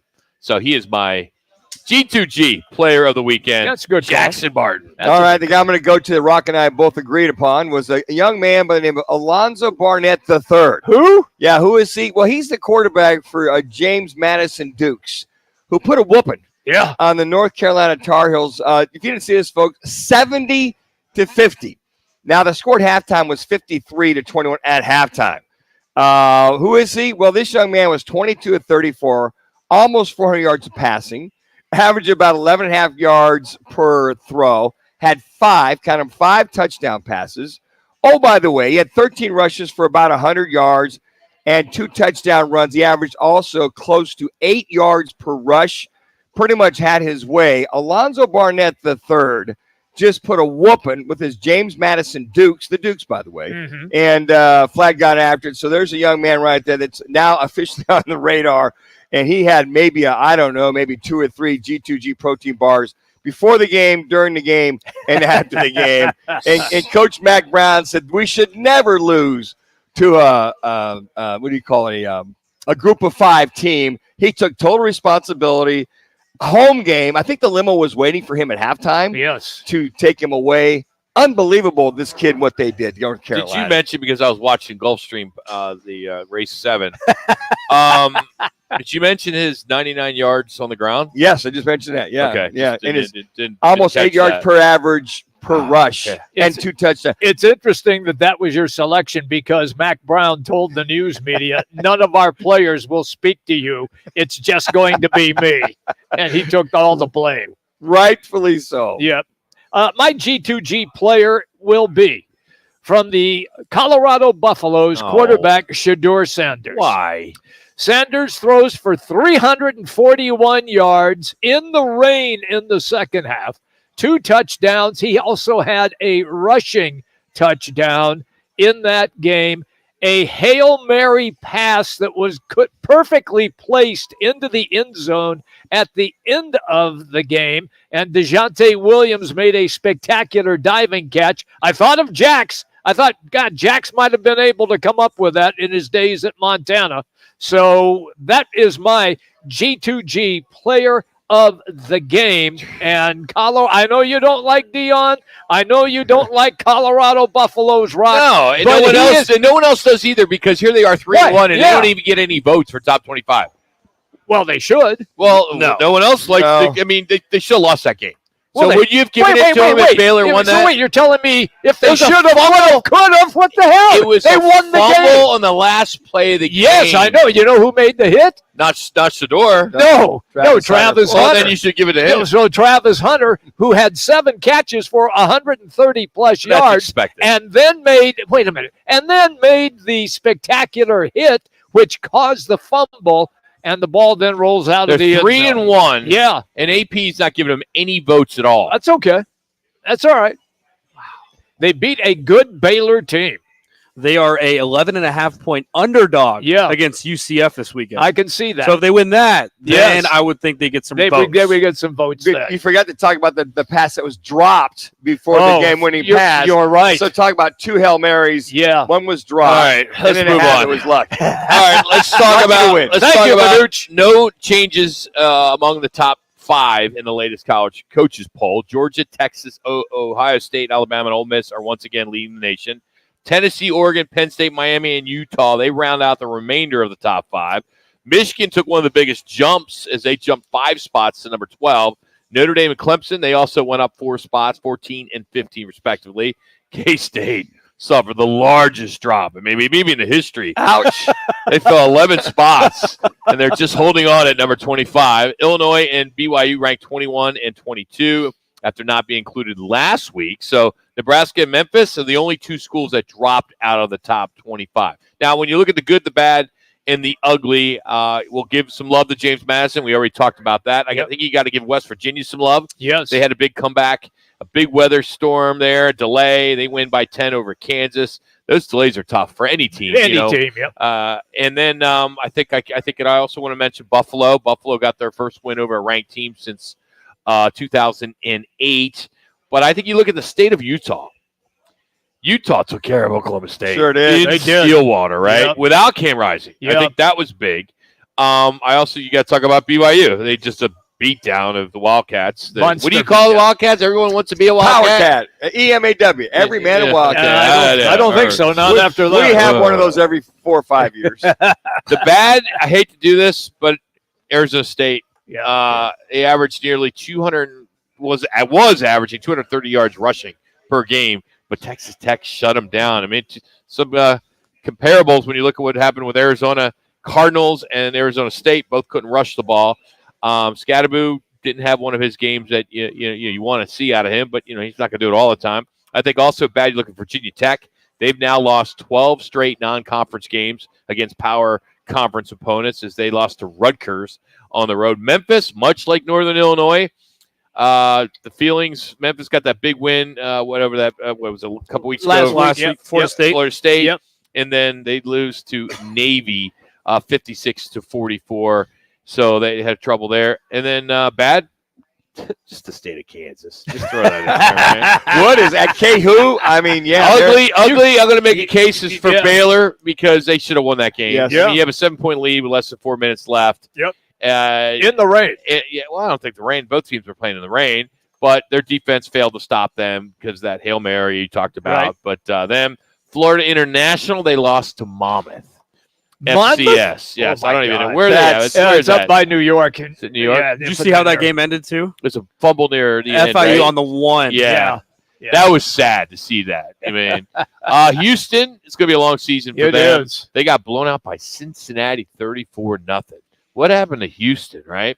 Well, we turn the page to this week. Fox's big new kickoff. They're going to be in Orlando, UCF, and Colorado. Yep. Why the hell are they going to that game? Because Colorado gets people to watch. The numbers aren't there. The television They want to see viewership. primetime either win or lose. Yes, they hate them or they love them. So There's no in between. We're going to put them on whether you like them or you don't. Yep. Shador and then Trevor, and Travis Hunter. That kid is everything you said. So if he can keep this up for 11, 12 games, what he's doing on both sides of the ball, he's amazing. That's a story. Yeah. I don't care who you're playing, but I think it's a combination. You love him, you hate primetime, and you got Shador and you got Travis Hunter. Those are basically, I think at this point, we're going to watch these particular people, at least in the eyes of Fox. 2. ESPN game day, it's Georgia, Alabama. I know. That's going to be nice. The battle of the two titans in the SEC. Already.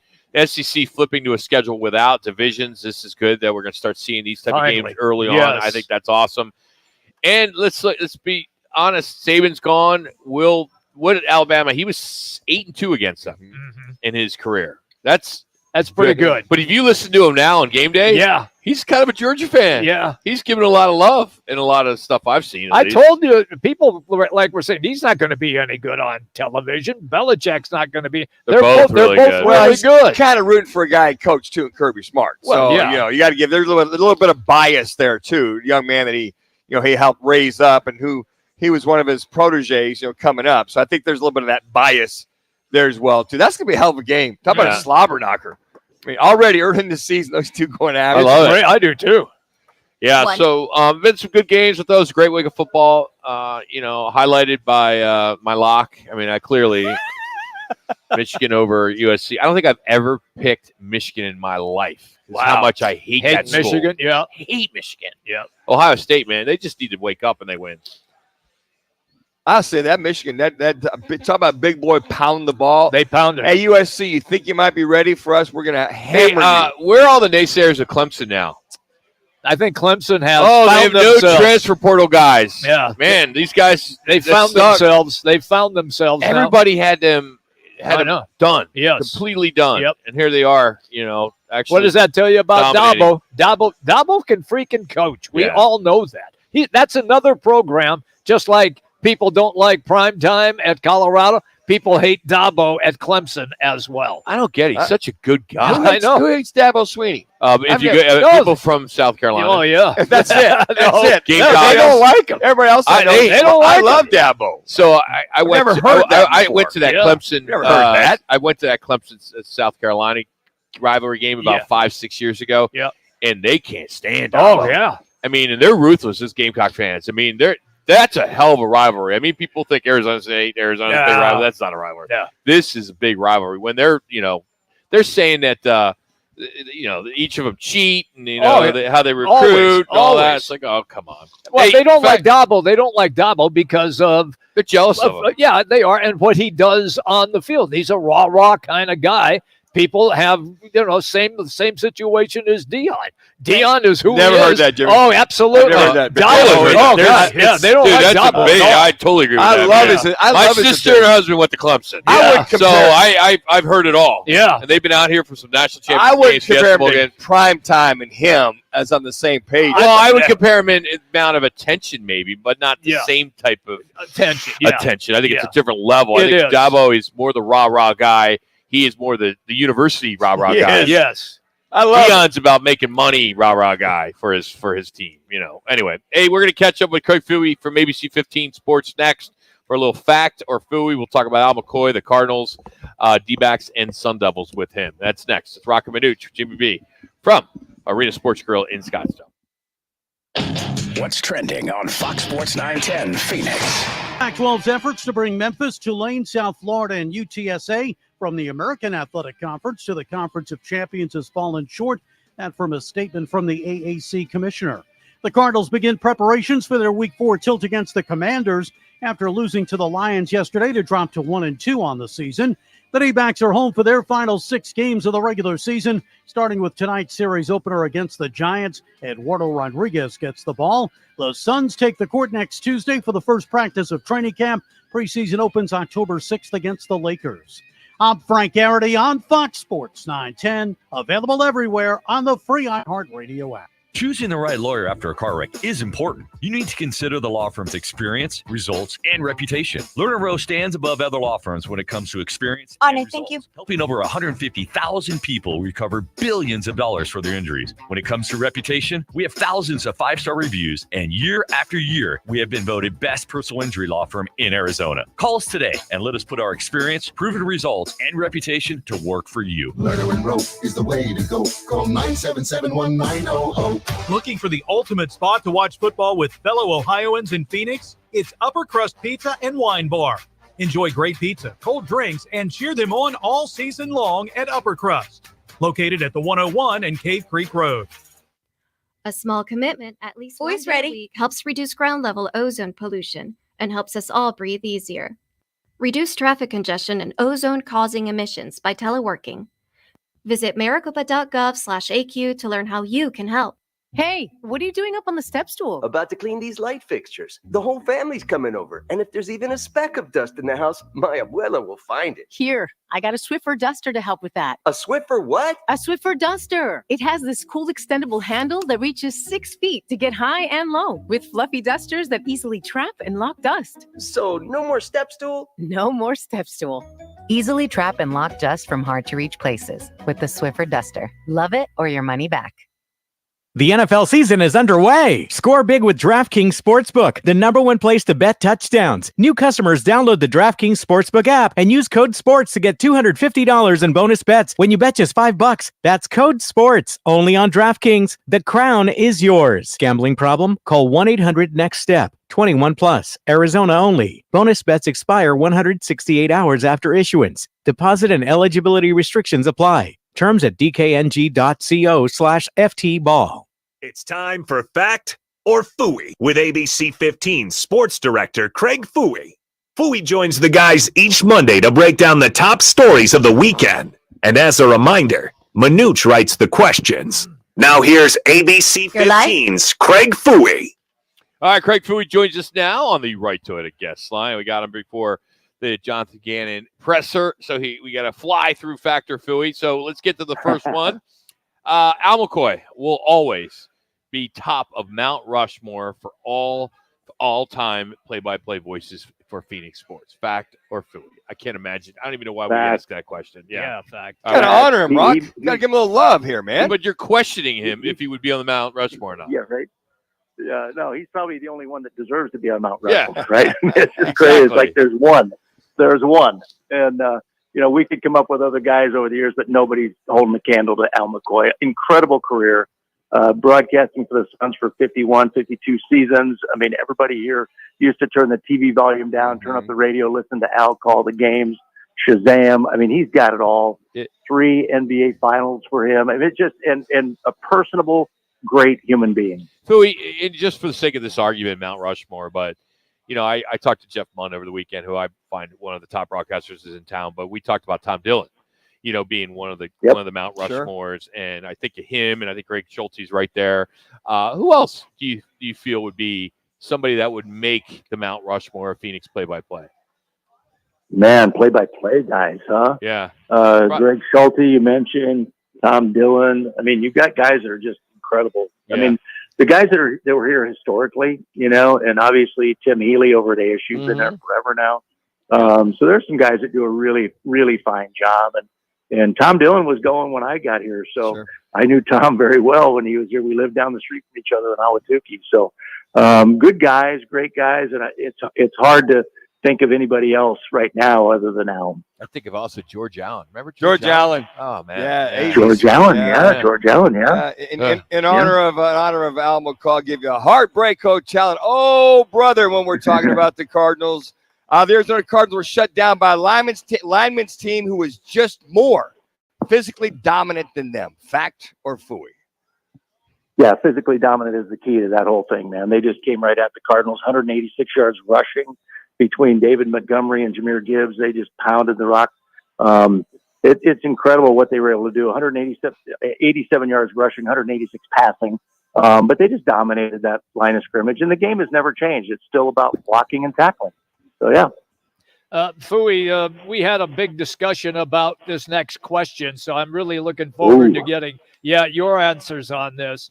Once again, Cardinals offensive coordinator Drew Pensing had none, zero, nada, no answers or adjustments for the Lions defense in the second half. Fact or Fooey? Well, you can look at the scoreboard, I guess, right? You can kind of come up with that. I mean, it's like when you have 0 points scored in the second half. It was one of those tough ones where you look at what the Cardinals were not able to do in the second half, and you just think about all the things that could have been done and weren't done. They scored 3 points in the fourth quarter. That was it, and just couldn't get anything going. A number of 3-and-outs, 4-and-outs. They were 1 for 9 on third down conversion. I think if memory serves. I'm standing outside the press room, but yeah, it just, you can't win ball games like that. And they just didn't have any answer for the trenches. And again, the Cardinals lost Kelvin Beachum, who was the backup, and then they lost the backup to the backup. And so you're going to struggle when your offensive line is injured like that.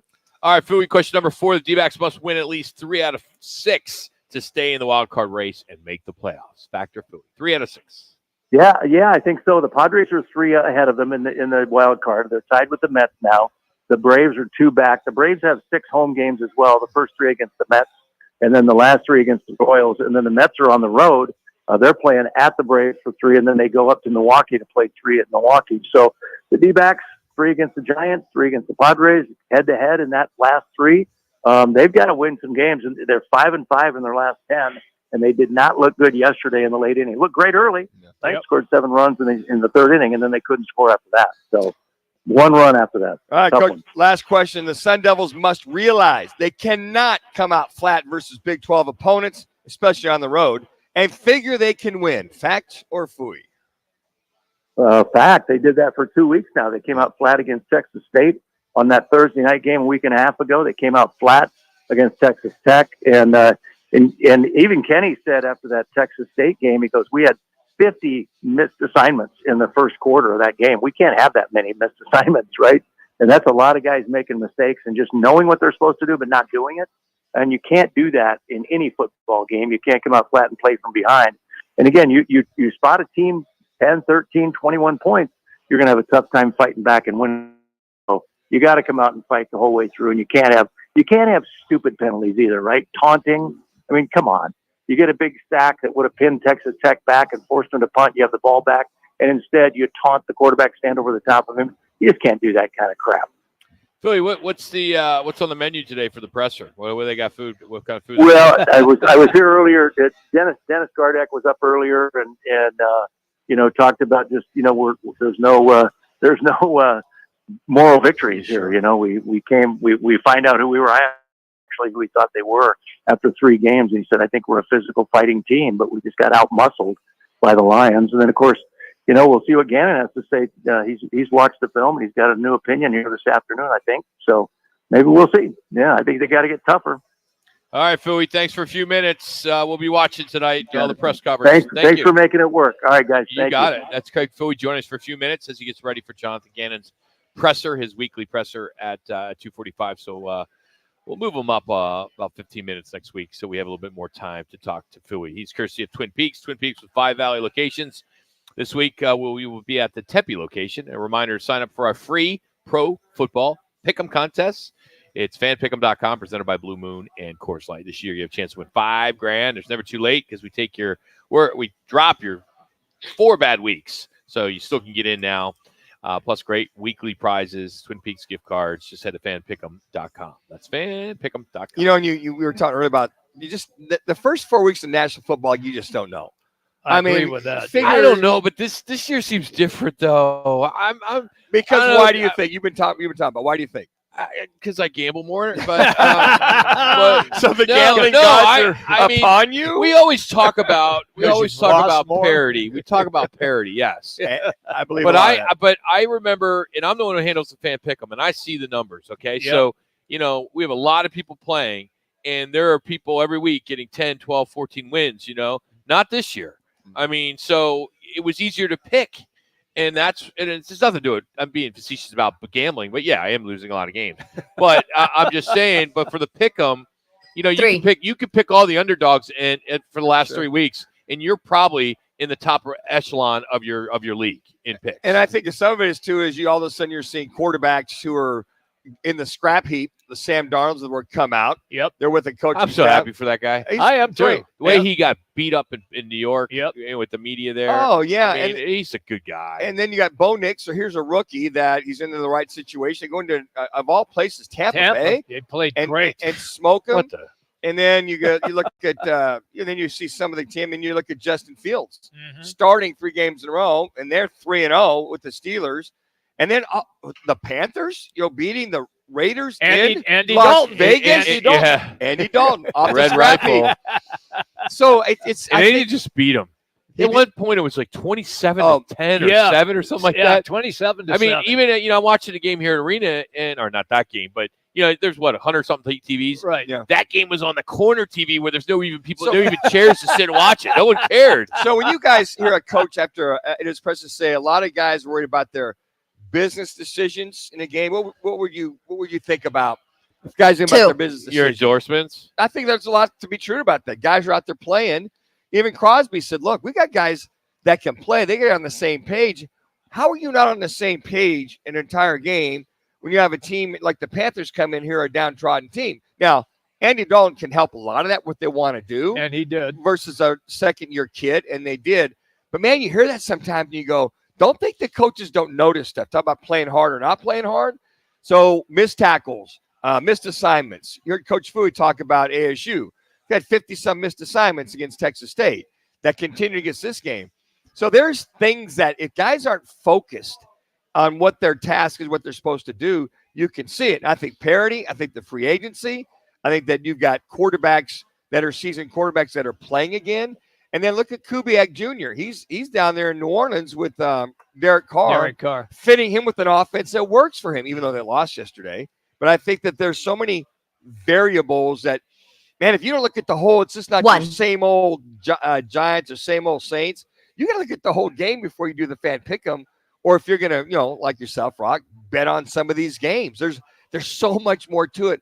Hell, we may have a team that's 8-9 this year that goes to the playoffs, depending what conference they come from. 9-8 for sure. I think we'll see at least one wild card team at 9-8 that'll make the playoffs this year. So there's just so many more variables, I think, this year in the National Football League than past. And you bring it up, Rock.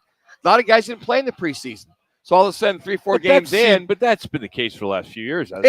It has. But up to a point, it's even more, I think, resounding now because guys don't want to get hurt. I mean, hey, even look at the Falcons, who didn't play a lot of guys. They could have beat the Chiefs, who play all their guys. Yep. If not for Raheem Morris getting prideful on 4th and 3, going for it, kicked a field goal, got the goal back, drove down, could have kicked the field goal for the game-winning game. Real quick, before we get to football at 50, I want to give a shout-out to our new intern, Jimmy O'Connor. The best coffee, right? Jimmy. The best coffee we've ever had. Yeah, we have a new intern here at Arena Sports Grill. Obviously, he doesn't have a job, so he's here just during the day, just hanging out. And he got us coffee during the break. He's got coffee patrol. And he even paid for it, too. He even paid it. Wow. What intern even pays for Oh, stuff? my gosh. I mean, Jax was an intern for a while. Did he? But he never bought us No, coffee. he never bought it. I mean, Manuch, you've still been buying coffee for 20 years. But little shout out to Jimmy O'Connor, the new intern for Roc and Manuch. Thanks, Jimmy. Heard weekdays from 1 to 4. We'll continue with more Roc and Manuch next. And Jimmy B from Arena Sports Grill. Ready for some football? Join our annual Pro Football Pick'em contest today. You could win $5,000 and a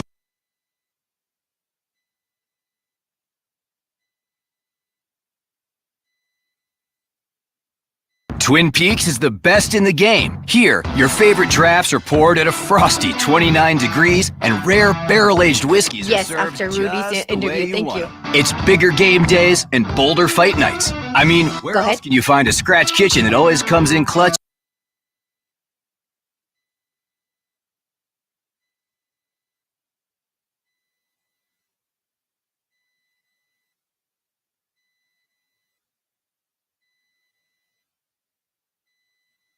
Thank you. starting at just $5.50 per square foot. Enjoy peace of mind with up to a 16-year product warranty and a 2-year labor warranty. Our skilled team uses cutting-edge techniques and premium materials for a lush, low-maintenance lawn. Call Mark at 602-348-7190 or visit TempeTurfInstallers.com for your free estimate. Licensed, bonded, insured. Tempe Turf Installers, your trusted source for artificial turf. Attention Arizona basketball fans. The ultimate Arizona basketball experience is coming to Desert Diamond Arena on October 11th. For the first time ever, the Red Blue Showcase is hitting the road. Join Arizona alum Richard Jefferson and ESPN's Kendrick Perkins as they host this epic event. Catch the team in action with a slam dunk contest, 3-point shootout, and scrimmage to finish the night. Tickets are on sale now. Don't miss your chance to see Arizona basketball up close. Visit Ticketmaster.com for tickets and details. Introducing Smidge, the game-changing, ready-to-drink beverage that's shaking up the market. With just 2.5% alcohol and only 50 calories in a 12-ounce serving, Smidge is perfect for the sober curious. Smidge better taste, fewer calories, and double the fun. Try it today. Tune in Thursdays at 1:30 p.m. for the Crest Insurance Group Sun Devil Report with Coach Charlie Rago. Crest Insurance. Coverage you can trust, service you can count on. Every Thursday on Roc and Manuch with Jimmy B on Fox Sports 910. Looking for the #1 neighborhood sports bar? It's clearly Philly Sports Grill, dedicated to providing impeccable service and a mouth-watering menu of delicious food and drinks.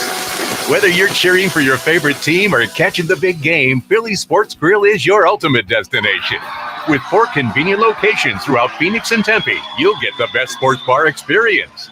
Experience the excitement at Philly Sports Grill today. For a location near you, head to phillysportsgrill.com. Wow, it's you, the Capital One Bank guy. That's what they call me. Mind if I get a selfie? Yeah, sure thing. Say no fees or minimums on your Capital One checking account. Wow, that's a keeper. So, where are you heading? I'm off to spread the good news that Capital One helps people keep more money in their wallet with no overdraft fees. Oh, you're the best Capital One Bank guy. Hey, mind if I get a selfie? Sure. Say, Capital One, what's in your wallet? Terms apply. See CapitalOne.com/bank for details. Capital One NA, member FDIC. Mommy, want to play a game with me and Dad? Mommy's not feeling good. You need to vaporize that cold. Vaporize? Yeah, with Dayquil VapoCool. It's Dayquil plus a rush of Vicks vapors. Whoa. Come on, honey. Let's let mommy rest. You guys are amazing. And so is Dayquil VapoCool. Dayquil VapoCool, the vaporizing daytime coughing, aching, fever power through your Stand day. by. And to vaporize sore throat pain, try Vicks VapoCool drops. Use as directed. Keep out of reach of children. Let's get ready for football! It's Football at 50. The latest top football story trending this hour.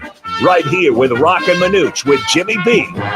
On Fox Sports 910 and the iHeartRadio app. Been the guy today, 7 catches, his best game. Here's Your life. Saquon Barkley. Saquon Barkley's the guy.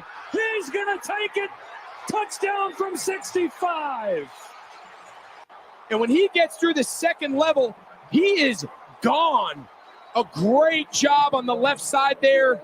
Landon Dickerson, Jordan Mailata passing off that blitz. And you just don't see a lot of running backs in the league, Joe, in the second level run away from defensive backs. And he's pulling away as he gets to the end zone.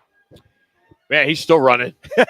Damn, he's fast. I realize that's fast. He really is. I mean, he needed a big game. Philly fans were a little uptight because he dropped that pass last week against Atlanta. Right. Not that was the difference, but it pretty much was. It was the difference. Kind of, but Yeah. anyway, a little NFL. We're going to get into who's hot, who's not when it comes to the NFL at the top of the hour, but I do want to talk about Memphis, Tulane, USF, and UTSA. They plan to announce that they're going to continue with their commitment to the AAC. They turned down the Pac-12. So the Pac-12 is doing everything they can to get more programs, but the 4 teams that I mentioned, they received some new terms that will enable them to stay there, not quite get the same amount of money as they would have gotten if they went to the Pac-12, but they're staying true to the Pac or to the AAC. There was some speculation earlier today around Gonzaga's future and that they were going to leave the West Coast Conference to join the Pac-12, But right now, that is not the case officially. So we do not have that confirmed, but it has been rumored. But when there is speculation, it usually turns out to be true. Well, especially from a reporter that's very well known. Yeah, Brett McMurphy. Yeah, and I know that the Mountain West is doing everything they can to keep the balance of the individuals that are the teams that are there. I'm like you, Rock. You mentioned earlier in the break. Why not just merge? Is it that much of a heartburn for the Pac-12 to merge with the Mountain West? Hell, you're taking 4 of their teams from the get-go. Yeah. And you might get Gonzaga. They might come allegedly. But they only play basketball. It's true, but I'm just saying still that's a big feather in the cap. It is. For the Pac-12. But I mean, from that standpoint, I mean, you got the rest of them there in the Mountain West. You would go, well, what about us? Maybe the Pac-12 doesn't want the other 4. I'm not sure. I don't understand. I mean, well, going back to those 4 programs I mentioned, I mean, I don't know why you wouldn't want that revenue. I mean, it's $10 to $15 million. I guess their exit fee was around $25 million, but some of that would have been covered by the Pac-12. Yep, about half of it. And they're going after everybody. UNLV, Air Force, Utah State. Yep. I can see UNLV maybe making a move like that. Look, here's a good sized market, Vegas TV market. But here's the problem. Now, UNLV is going to become like Arizona State because now you have the Raiders there. You have the hockey there, and you're also going to have baseball there. Yeah. So that's going to change things for UNLV. So I want to ask you, Manuch, since you're a former college football player, as well as Jax, you could jump on this too. You played at Montana or Montana State?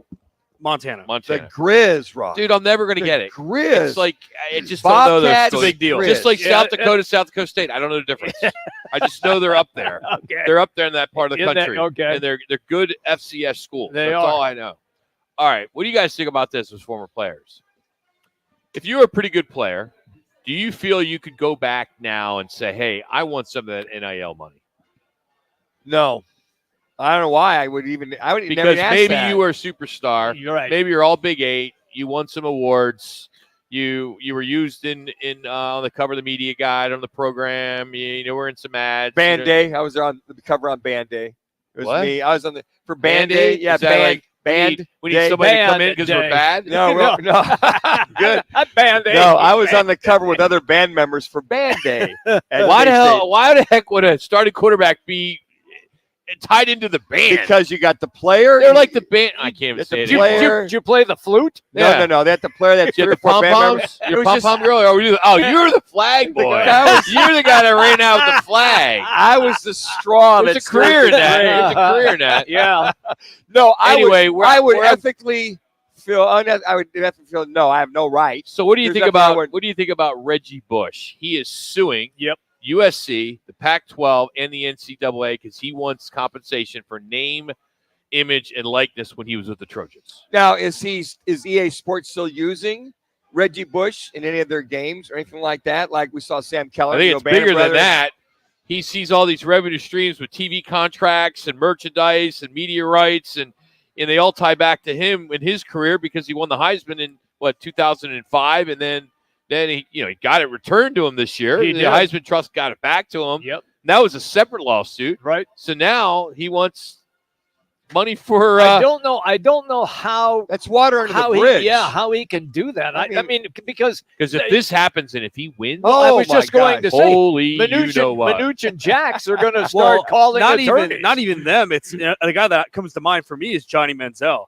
You look at the Kyle Oh, Field right now. yes. Half of that renovation, where it's built, Because how of him. big that stadium is because of him. He put Texas A&M on the map. He did. That was the first couple Yep. of years. I think they were in the SEC.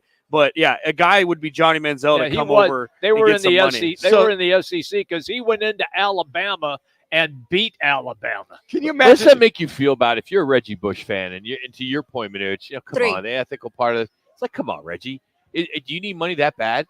Well, I mean, couldn't he go on some little, autograph deal and with his Heisman and make a couple $1 million if he's got bills? I think I just to your point, they already brought this Heisman Trophy scenario back to USC. Mm-hmm. I mean, you're lucky. Let me tell you what, he's lucky that that's come back for all the misgivings he had.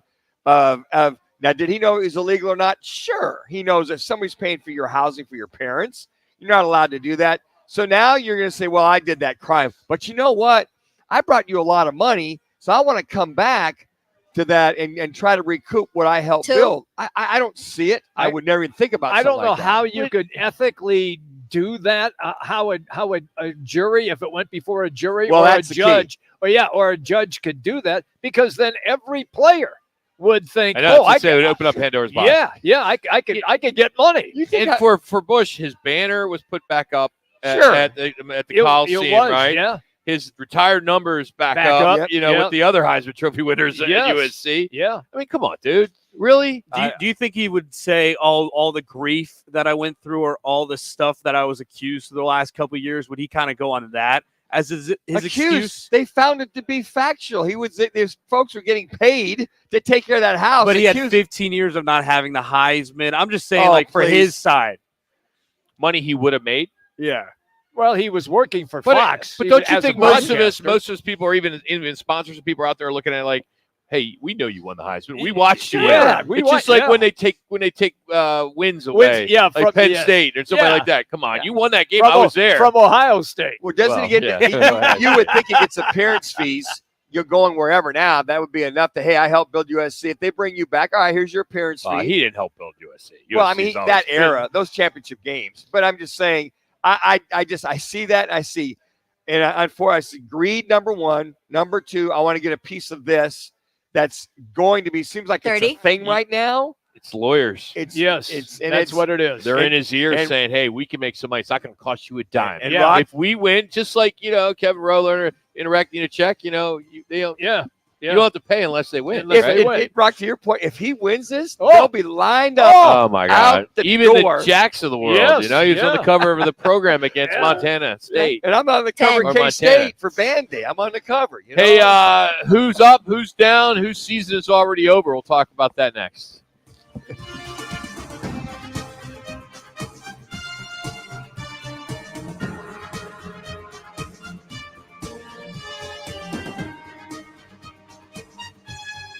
Roc and Manuch with Jimmy B has been sponsored by On Air Sports Marketing. Tune in Thursdays at 1:30 p.m. for the Crest Insurance Group Sun Devil Report with Coach Charlie Ragle. Crest Insurance, coverage you can trust, service you can count on. Every Thursday on Roc and Manuch with Jimmy B on Fox Sports 910. Kick off football season with Roc and Manuch, Jimmy B, Twin Peaks, Blue Moon, and Coors Light for a season-long fantastic tailgating giveaway. Text PEAKS to 59925 every day for your chance to win the amazing grand prize. A Traeger grill, Blackstone griddle, pizza oven, cornhole set, portable beer pong table, an outdoor projector, inflatable screen, cases of Cocoa 5, a cooler, and Wild Gear tumblers. No purchase necessary. Just text PEAKS to 59925. Standard message and data rates apply. Make this football season unforgettable with Twin Peaks, Blue Moon, and Coors Light. Life's a sprint. Meet G2G protein bars. Grab and go fuel for the office, links, and daily grind. Score an 8-pack at Costco or explore flavors at G2GBar.com. Quick, delicious, power-packed G2G protein bars. Setting your pace. The free iHeartRadio app has over 100 commercial-free stations waiting for you right now. Like Alt2K. Don't wanna be an American idiot. Just search Alt2K and listen now on your free iHeartRadio app. iHeartRadio. Free never sounded so good. Dukes on Miller and McDowell. The only place you're going to find 3 10-foot screens with games on full volume in 3 separate rooms, all in the same bar. Dukes on Miller and McDowell. With dozens more big screens. You'll find every game you're looking for only at Dukes, because there's only one Dukes. Voted best sports bar by New Times. Dukes on Miller and McDowell. Pool tables, shuffleboard tables, darts, karaoke and trivia nights. 3 huge patios on the Greenbelt, all doggy friendly. Where Dukes? Where Dukes? Miller and McDowell. Scottsdale. Calling all veterans and first responders that are considering buying or selling a home. The Jason Mitchell Group, the #1 real estate team in the United States, is offering all veterans, along with active duty and first responders, thousands of dollars towards your next home purchase or the sale of your home. Hey, it's Jody Ayler, proud to tell you about the exclusive Honor Home Rewards Powered by the Jason Mitchell Group, headquartered right here in Phoenix, Honor Home Rewards has helped thousands, in fact, tens of thousands of home buyers and sellers. The goal now is to give $1 million of real estate commission credits back to veterans and first responders through the Honor Home Rewards program. So if you've been thinking about buying or selling your home and you're a veteran, active duty, or first responder, the time is now. Work with one of the top-rated real estate professionals at the Jason Mitchell Group and put thousands of dollars back in your pocket when you close. Check out honorhomerewards.com. That's honorhomerewards.com. Honor Home Rewards, rewarding those that deserve it most. John Legend here. How do I keep my protection against COVID-19 up to date? With a COVID shot this season. You can get your COVID-19 shot when getting your flu shot if you're due for both, as recommended by the CDC. Ask your healthcare provider and book at vaxassist.com. Sponsored by Pfizer. Portions of the following program were pre-recorded. Broadcasting from the Raffi Law Group Studios. This is KGME Phoenix, KESC HD3 Phoenix. Listen on the free iHeartRadio app for all your sports talk, podcasts, and music. Free never sounded so good. The Cardinals starting preparations for their game this week against the Commanders after losing to the Lions and dropping to 1-2. The D-backs home for their final 6 games of the regular season, starting with tonight's series opener against the Giants. The Suns take the court next Tuesday for the first practice of training camp. Preseason opens October 6th versus the Lakers. The Pac-12's efforts to bring Memphis, Tulane, South Florida, and UTSA from the American Athletic Conference to the Conference of Champions has fallen short. That according to a statement today from the AAC commissioner. I'm Frank Garrity on Fox Sports 910, available everywhere on the free iHeartRadio app. This is the Parker & Sons Weather Center. For all your AC, plumbing, and electric needs, call Parker. For tonight, look for mostly clear skies. Those overnight lows dipping down into the upper 70s, low 80s, and then another hot day for your Tuesday with temperatures right around 106 degrees. For the Fox 10 weather experts, I'm Ty Brennan. This report is sponsored by Allstate. Some people just know you could save money on car insurance by checking Allstate first. Those people are probably saving a carload of cash right now. So what are you waiting for? Check Allstate first for a quote today. You're in good hands with Allstate. Roc and Manuch with Jimmy B is sponsored by On Air Sports Marketing.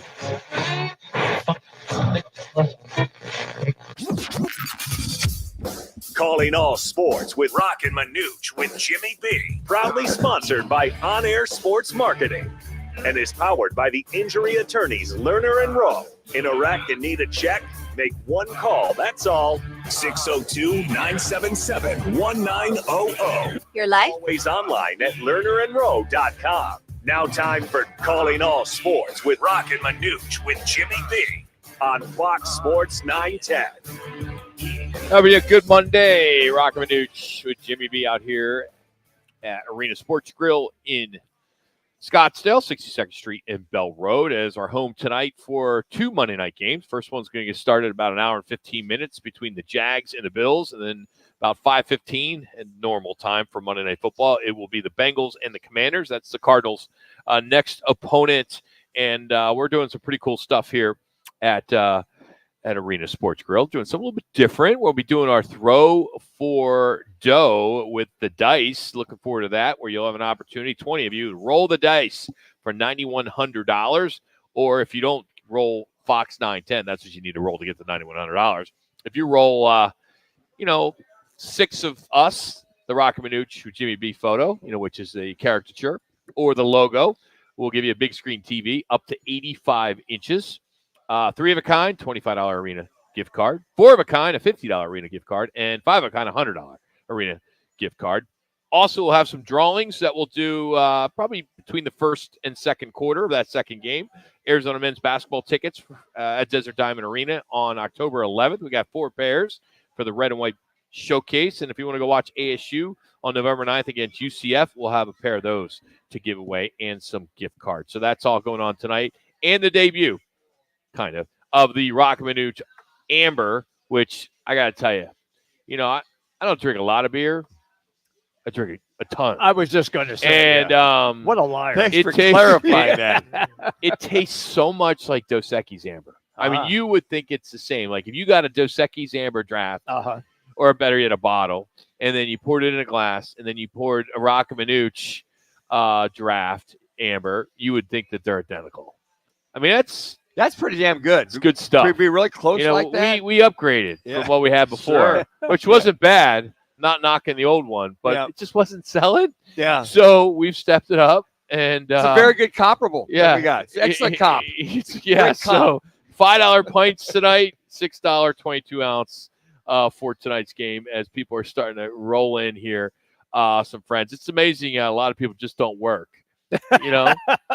Most people say that about the three of us. Like this guy coming in right now, he's probably a pilot or something for Southwest because he's obviously not working. Yeah. So this is what pilots do. They come to the arena, hang out at 3 to arena o'clock for sports happy grill. hour. But anyway, we are out here and we'll talk some NFL football as Valley traffic from the Valley Toyota Dealers Traffic Center. Guys. Crash on the 101 southbound. Hello. Yeah, we're here. We hear you. Salado Parkway. I lost you. Your voice is very robotic. You want to reconnect?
Sustainable flooring company. Totally. It's renewable and moisture resistant, but we have several green options too. Or we got some beautiful reclaimed oak. 10 seconds. By his success, he needs to hire more installers. I need Indeed. Indeed, you do. Put our matching platform to work so you can spend less time searching and more time connecting with talented candidates. Visit Indeed.com/credit and get $75 towards your first sponsored job. Terms and conditions apply. Your life.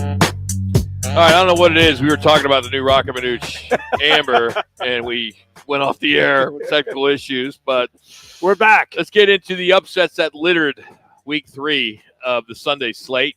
Giants, they earned their first win of the season as they went into Cleveland and got a 21-15 win over the Browns. And how about the Vikings blowing out the Texans? Sam Darnold helped improve the team with now, 3-0, 34-17 in that win, while the Broncos went into Tampa, got their first win of the year. When you look at, these upsets, it's just the fact that 6 0-2 teams won yesterday. Titans, the only holdout. And then 23 of 32 teams right now are either 2-1 or 1-2. Wow. Teams that are up, teams that are down, it'll all wrap up tonight with the doubleheader between the Bills and the Jags and the Bengals and the Commanders. But is it desperation time, I should say, for these teams? Well, the Bengals got to win. Yeah, I think they're on the verge of that. It is for them. Yeah, it's for them. I mean, they definitely got to win. Here they are. They start off 0-3. It's going to be very, very difficult for them to try to get any kind of traction, which they should. I mean, the Commanders got a decent, their defense is okay. Their offense has been surprisingly pretty decent with Jaden Daniels. I mean, you think Cliff Kingsbury is the offensive coordinator, what he's doing as far as getting them up and down the field. But, the Bills and the Jags, that game tonight, you look at the Jags, here's this team 0-2. And, supposedly supposed to be playoff bound again after a year of not going to the playoffs.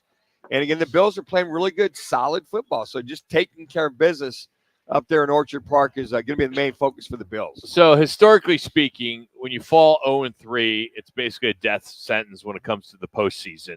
So since the league expanded from the 12 teams in 1990, the only teams to lose each of their first 3 games, then make the postseason, you got to go all the way back to the 92 Chargers when they were in San Diego, the 95 Lions, the 98 Bills, and the 2018 Houston Texans. So only 4 teams since 1990. So you can't go 0-3. And I just, that Broncos Bucks game, I mean, it was a shocker for me. Head scratcher. I mean, it was so lopsided too. 3. I mean, it was domination. But when you got Sam Darnold with 4 touchdown passes, 4 TDs. When you look at the Vikings, and what they were able to do. I mean, there were so many different games that Justin Fields with the Steelers at 3-0. There's some great storylines this week with some of these upsets. I just didn't see this happen. I didn't see the Ravens doing what they did. I'm glad they didn't go 0-3. That would have been bad for them. They're now 1-2. And so is Dallas 1-2. Well, I think with the Texans, they're surprised they gave up over 100 and some yards rushing. But you got talent around, Justin Jefferson and this receiving core. He's awesome. I mean, he's just phenomenal. But I mean, just see Sam Darnold with the right coach, the right situation, having players around him. Guys just didn't become a bad quarterback, guys. Sometimes it just takes the right situation. Think about this. Jets, Carolina, San Francisco. Now he's found a home. And they were talking about McCarthy, if he wouldn't have got hurt, being the first-round pick there for the Vikings, that he might have beat Sam Darnold out. But here you got O'Donnell's the head coach. They got pieces around him. He understands the game. Never learned how. He's still throwing the ball very, very well. In that case of Minnesota, I think that's surprise. Yeah, but it doesn't mean he's been a bad quarterback. He's in the right system. What do you think about Andy Dalton being the next Joe Montana? Or I mean, he threw for 439 yards. Yeah, he did. How about the next Joe Flacco for this team? Is what Flacco did to come in for the Browns last year. Yeah. All right. I like that analogy. I mean, so does that mean then that Bryce Young, even though he's been benched, you're not quitting on him? No. yet? I think you sit him down. Okay. He still's got to prepare. There's nothing wrong with him being on the bench for a while. No, hell no. And if Andy doesn't matter. Whatever Temper wants to do, right? Yeah, pretty much. That's a bad. That's a bad owner. So my whole family lives in Charlotte. They're season ticket holders, and they just can't stand this guy. Yeah. I mean, you think we've had it bad with the Bidwells? I mean, that's 10 times worse. Well, and the calls allegedly that were coming in for Bryce Young, and Carolina said, no. We want him. They said the phone was ringing off the hook. Yeah. Look, you don't want him? We'll trade for him. Yes. They would give a first-round pick or a first and whatever. Miami would take him now. Oh, my God. That's prime case right there. Yes. Especially with Skylar Thompson being out with the ribs. Right. Was it Tim Boyle, Tom Boyle? Your guy, Skylar Thompson, looked bad, Manuch. Oh, he did. He is. I don't know what case Did Manuch train him too? He must have. No. Yeah. Otherwise, he wouldn't Should have play had Brock. Brock needs Brock Brock lighting needs it up. Brock needs to get back into the what do you call that lab? Is that The what lab. The lab. Yeah. Yeah. Well, he had Refresher course. he had 3 touchdown passes yesterday. He threw Brock for Purdy. nearly 300. It wasn't his fault. His money. Then he But coughed it up. there's an opportunity to bring up Brock. I know. But you bring it, the Dolphins are looking for help big time. I mean, Tua's out for maybe 8 weeks. Yeah. Thompson may be out for 3 or 4 or 5 weeks with the rib injury. Hello, Tyler Huntley. I mean, exactly right. That's who they have. Or who's ever, who's going to back him up? I mean, who's going to? They're in desperation. Do you mode. call Tannehill? You keep bringing it up. No one's called him yet. Why don't you call him? Well, I'll call him. Every then. week you bring up Because this week it's going to be last week it was Aiden Hutchinson. Now That it's was Tannehill. That's who you're all going to five, go with. all 5 days. Jimmy, Yeah. Tannehill All right, probably. we got to go. I'm sorry. Rudy Carpenter's Okay. next.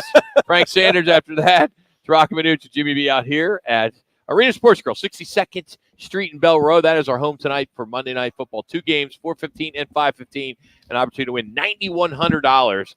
Rudy Carpenter next. Here's what's trending on the iHeart Sports Network, presented by DraftKings Sportsbook. The D-backs are home for their final 6 games of the regular season, beginning with tonight's series opener against the Giants. Eduardo Rodriguez on the mound. The Cardinals begin preparing for Week 4 against the Commanders after yesterday's loss to the Lions. The second-ranked Texas Longhorns could start Arch Manning at quarterback for a second straight week Saturday against Mississippi State. Incumbent Quinn Ewers continues recovering from an oblique injury. I'm Frank Aaron. The NFL season is underway. Score big with DraftKings Sportsbook, the #1 place to bet touchdowns. New customers download the DraftKings Sportsbook app and use code SPORTS to get $250 in bonus bets when you bet just $5. That's code SPORTS. Only on DraftKings. The crown is yours. Gambling problem? Call 1-800-NEXT-STEP. 21 plus. Arizona only. Bonus bets expire 168 hours after issuance. Deposit and eligibility restrictions apply. Terms at dkng.co/ftball. Roc and Manuch with Jimmy B, live from the Sportsbook at CAZ Sports Bar in Casino, Arizona. Dive into parlays, futures, and prop bets on all your favorite sports. Catch every moment on one of our 46 stunning 4K screens. The Sportsbook at CAZ Sports Bar, your sports fans' paradise. Here to talk football is former Sun Devil quarterback, who, by the way, went 3-1 against that team in Tucson. Carpenter going to go up with time, steps up, looks end zone, got a man, McGahee, touchdown! And Rudy Carpenter threw that right into the teeth, into the strength of the Wildcat defense. Rudy Carpenter, now on Roc and Manuch on Fox Sports 910, on FM at 99.9 HD2. All right, let's start with Texas Tech and Arizona State as Rudy Carpenter joins us now on the Right to the Guest line here on Roc and Manuch with Jimmy B. All right, what's your biggest takeaway in that game? I know there was some maybe it's disciplinary issues, but some careless mistakes, just some things that went wrong. Do you think the lights were too high for these guys? Yeah, I'm probably going to have a take or an opinion, I guess, that probably – ASU fans aren't going to like, but I think if you look at the teams that ASU has played this season, look, I like, is it nice to beat Mississippi State? Yeah, but they're just not very good. Texas State is who Texas State is. So look, in my viewpoint, I just think that, everybody was really excited about, ASU and, the start to their season and their record, et cetera, et cetera. But I actually think that, and I think Kenny's doing a great job. I think that staff is doing a great job. But I think the way they played on Saturday against Texas Tech is really maybe a more accurate barometer of really who they are. That's fair. I mean, and I don't think that's a knock in any way. I mean, I think people that know the program, you get excited to win 3 games, of course. But yeah, I think this is a good test. And but the problem is, and I think Coach said it, is it's like 2 losses. You lose this game, then you got a bye week, right? And you've been there, Rudy. I mean, it does soak in really deep, doesn't it, when you lose?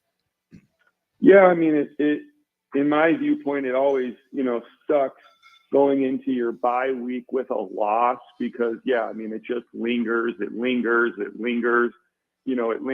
and you don't get to, what they say, get the bad taste out of your mouth, simply because you got a bye week and you have to wait, But I do think that sometimes, it's only 1 loss. And so sometimes you can use this bye week, 1, to get healthy, 2, to address some of the issues that you might have, whether it's a turnover issues or disciplinary issues or operation issues, or maybe you get guys, back that were unhealthy. I also think you can use it as an opportunity to quote unquote stop the bleeding. And I think we're not to take anything from the Pac-12, but when you play into the Big 12, the way they go up and down the field, the athletes may not be as physical, but this was a very physical Texas Tech team. But the Devils did get within earshot, only 17-10 at halftime. But I think that they came out a little lethargic. And maybe to your point, you get a couple of nice wins against a couple of programs like Mississippi State and Texas State. Not that they took them lightly, but I don't know if they realize you got to come out in 4th gear when you're playing these kind of teams in the Big 12.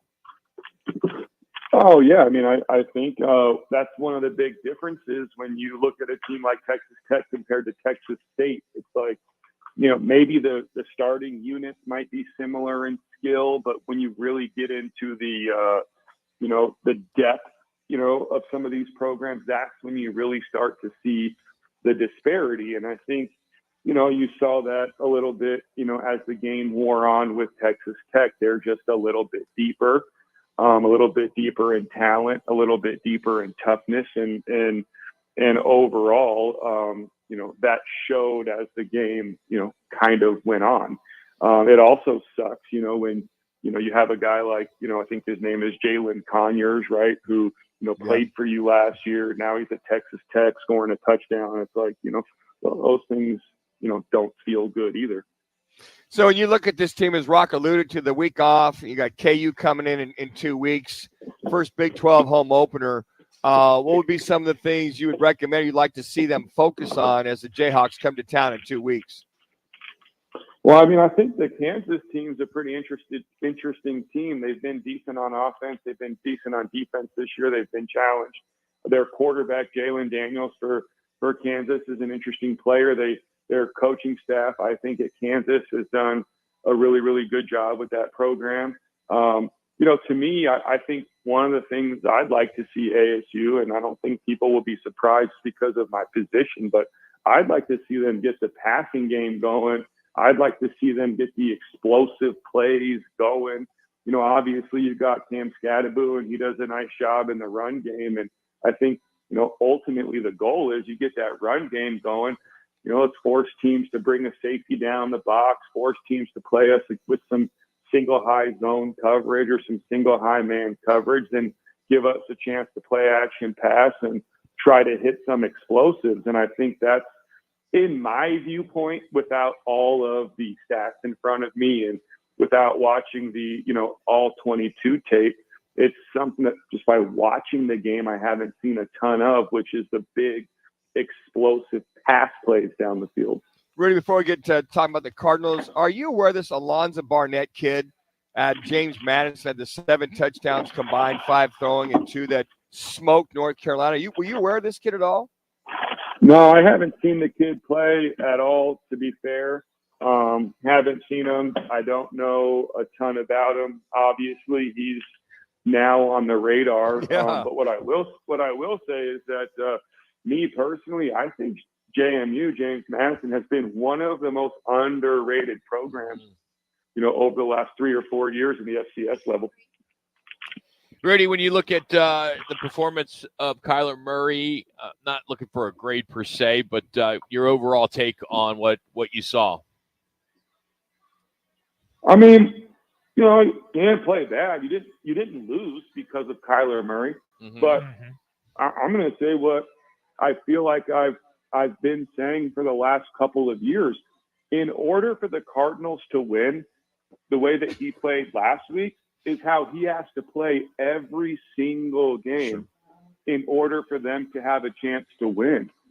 If there's ever a time where Kyler plays at a pedestrian level or an average level, if he goes out there and goes 20 for 29 for 200 yards and a touchdown and no interceptions, they'll never win like that. They'll never win like that. And, there are a lot of other teams out there who can win if they have a quarterback who puts up numbers like that. And, I'm going to go back to say what I've always been saying, which is the quarterback is so important and I understand it, but I don't care how good your quarterback is. If you don't have the right pieces around the guy, it doesn't matter. And I think we're seeing that right now with a guy like Sam Darnold. Everybody had an opinion on Sam Darnold. He's bounced around the league, and now all of a sudden he's at an organization where they trust him. He's at an organization where they have confidence in him. He's got some pieces around him, and now all of a sudden they're 3-0 or 4-0, and Sam Darnold is playing like a Pro Bowl caliber quarterback. And I personally think that's who he's always been, but he's just never been in a situation to do it. On the flip side, you look at a situation like Bryce Young and Andy Dalton. You got a guy in Andy Dalton who can play and who's good and can still win you games compared to a Bryce Young. And it's like all of a sudden you make that change and the Panthers look totally different.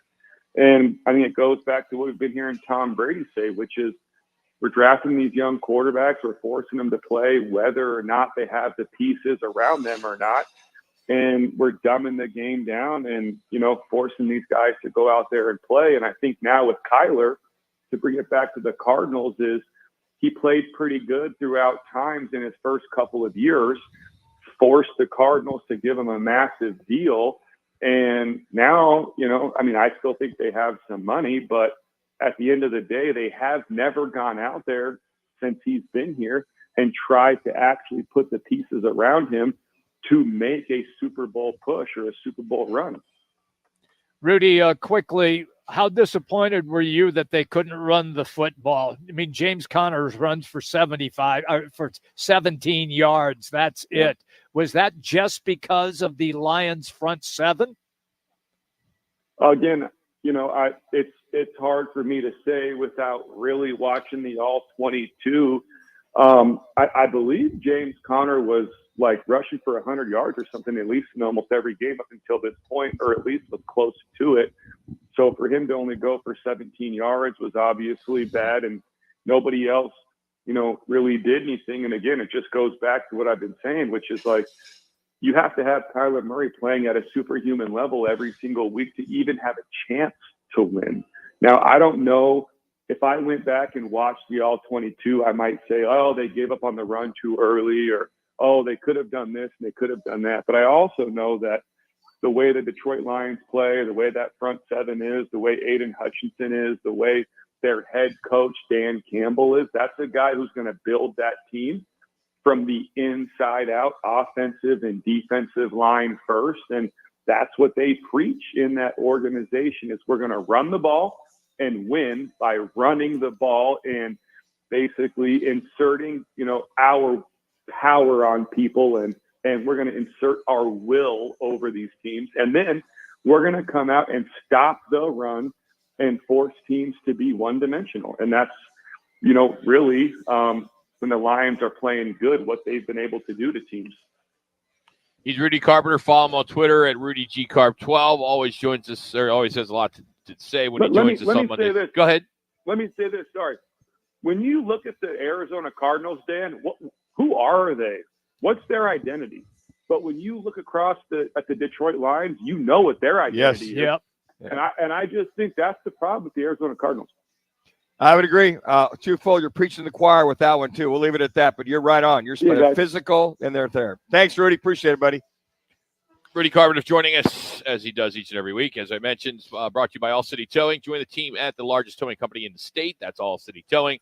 They're hiring dispatchers, call takers, lot attendants, drivers, customer service personnel. You can enjoy all the benefits with the state's most advanced towing equipment. You got work schedules that you can set, a healthy 401 employer match, healthy benefits, employer-paid life insurance, and much, much more. If you're looking to take your career to the next level, visit them online at allcitytowing.com. All City Towing, where the future is on the move. Coming up, Frank Sanders, former Arizona Cardinal, will join us as I had some fun. Got to play golf with him the other day, and we're going to talk about headstands. I'll tell you what that's all about next. Frank Sanders talks Cardinal football next on Roc and Manuch with Jimmy B, Fox Sports 910. Behold, here's what's trending on Fox Sports 910 Phoenix. Pac-12's efforts to bring Memphis, Tulane, South Florida, and UTSA from the American Athletic Conference to the Conference of Champions has fallen short, per a statement from the AAC commissioner. The Cardinals begin preparations for their game this week against the Commanders after losing to the Lions to drop to 1-2. The D-backs home for their final 6 games of the regular season, beginning with tonight's series opener against the Giants. Eduardo Rodriguez gets the ball. Arizona tied with the Mets in the NL's second wild card spot. And the Suns take the court next Tuesday for the first practice of training camp. I'm Frank Garrity on Fox Sports 910, available everywhere on the free iHeartRadio app. This is the Parker & Sons Weather Center. For all your AC, plumbing, and electric needs, call Parker. For tonight, look for mostly clear skies. Those overnight lows dipping down into the upper 70s, low 80s, and then another hot day for your Tuesday with temperatures right around 106. Not yet. I'm waiting a minute or so. I'm Ty Brennan. This report is sponsored by Indeed.com. Need to hire? You need Indeed. Their end-to-end solution helps you attract, interview, and hire candidates all year round. Schedule and conduct virtual interviews right from your Indeed dashboard. Learn more by visiting Indeed.com/credit. Looking for the ultimate spot to catch all the college football action and your chance to win $9,100 every Saturday? Join us at Philly Sports Grill for the Dos Equis Game Day Show, live every Saturday from 11 a.m. to 1 p.m. at any of our 4 Valley locations. Each week, up to 20 contestants will have the chance to roll the dice and win $9,100. Plus, be entered to win tickets to the first ever quarterfinal game in Glendale. Plus, enjoy Dos Equis featured each week. Visit Fox910GameDay.com for details. Philly Sports Grill, the #1 sports bar where the game is always on and the excitement never ends. It's Jason Payne, owner of State 48 Roofing and your sexy status roof guy on Instagram and Facebook. Lesser roofers cut corners, cobbling together patchwork roofs to meet a budget, not State 48 Roofing. Give us a call today for your maintenance, repair, or full replacement needs. Attention Arizona basketball fans. The ultimate Arizona basketball experience is coming to Desert Diamond Arena on October 11th. For the first time ever, the Red Blue Showcase is hitting the road. Join Arizona alum Richard Jefferson and ESPN's Kendrick Perkins as they host this epic event. Catch the team in action with a slam dunk contest, 3-point shootout, and scrimmage to finish the night. Tickets are on sale now. Don't miss your chance to see Arizona basketball up close. Visit Ticketmaster.com for tickets and details. Got a burning urge to pick games each week? Sign up now for Twin Peaks Fan Pick'em, brought to you by Blue Moon and Coors Light. It's totally free to play. Win weekly Twin Peaks fan cards and season-long prizes, including $5,000 cash. Visit fanpick'em.com. Hey, what are you doing up on the step stool? About to clean these light fixtures. The whole family's coming over. And if there's even a speck of dust in the house, my abuela will find it. Here, I got a Swiffer duster to help with that. A Swiffer what? A Swiffer duster. It has this cool extendable handle that reaches 6 feet to get high and low, with fluffy dusters that easily trap and lock dust. So no more step stool? No more step stool. Easily trap and lock dust from hard to reach places with the Frank Swiffer is ready. duster. Love it or your money back. Frank is ready. Sarah Spain with iHeart Women's Sports, presented by Capital One. Leonie Fibich had a career-high 21 points to lead the New York Liberty to an 83-69 win over the Atlanta Dream in Game 1 of their first-round playoff series. The Liberty's Courtney Vandersloot passed Sue Bird to become the W's all-time playoff assist leader. Later Sunday night, the Las Vegas Aces defeated the Seattle Storm 78-67 behind 21 points from league MVP Asia Wilson. For more women's sports stories, subscribe to Good Game with Sarah Spain on iHeart Podcasts. With no fees or minimums and no overdraft fees, banking with Capital One is the easiest decision in the history of decisions. That's banking reimagined. What's in your wallet? Terms apply. See CapitalOne.com/bank for details. Capital One N.A. member FDIC. Now back to Roc and Manuch with Jimmy B, live from the Sportsbook at CAZ Sports Bar in Casino, Arizona. Dive into parlays, futures, and prop bets on all your favorite sports. Catch every moment on one of our 46 stunning 4K screens. The Sportsbook at CAZ Sports Bar, your sports fans' paradise. He played 8 seasons with the Arizona Cardinals, the Sandman. It is caught! Touchdown Auburn! Sanders got it! Touchdown Auburn! Touchdown Auburn! Frank Sanders joins Calling All Sports with Roc and Manuch, now on Fox You're live. 910. All right, before we get into some, not Auburn losing again or Cardinals losing again. Ouch, Rock. Something I want to bring up that I had no idea our next guest had this talent. So I played in a golf tournament last Friday. Was it Friday? Friday, yeah. I was two and a half hours late to the show. Oh, well, that's perfect. Because of our next guest. Uh-huh. Because I found out that our next guest could do headstands. What? On the golf course. Seriously? What? Yes, Frank Sanders. Talented? Yes. He was challenged at the golf course if he could do a headstand. Yeah. And I was like, there's no way. There's no way. And he was playing right ahead of me. I didn't know we were in the same golf tournament. Okay. There he was. You know, what was funny is he wasn't dressed up. You know, you wouldn't know it was him. Nope. He usually really looks good, right? Styling. He's usually wearing all the black. Sure. You know, it looks good, but he wasn't doing He's got a lot. His drip is going good, yeah. right? So, you know, Frank Sanders now joins us on the Right to It Against line here on Fox Sports 910. I got to hear this. So, Frank, first of all, I'm impressed you know how to do a headstand. But I didn't know, was there a bet to see if you could do it or not? Because I may have missed that part. How you guys doing? Happy Monday. It was We was probably about 4 or 5 holes. We was probably about 7 to 8 holes already in the golf tournament. So there's already an open bar. There was a little bet on. There was a little bet on the table. But hey, it was my first time ever doing it. So that'd be short of me not to take the challenge. And I had a good coach, and I followed the instructions. And that's the first time I ever did it, so it worked out. Did you have I to didn't embarrass myself?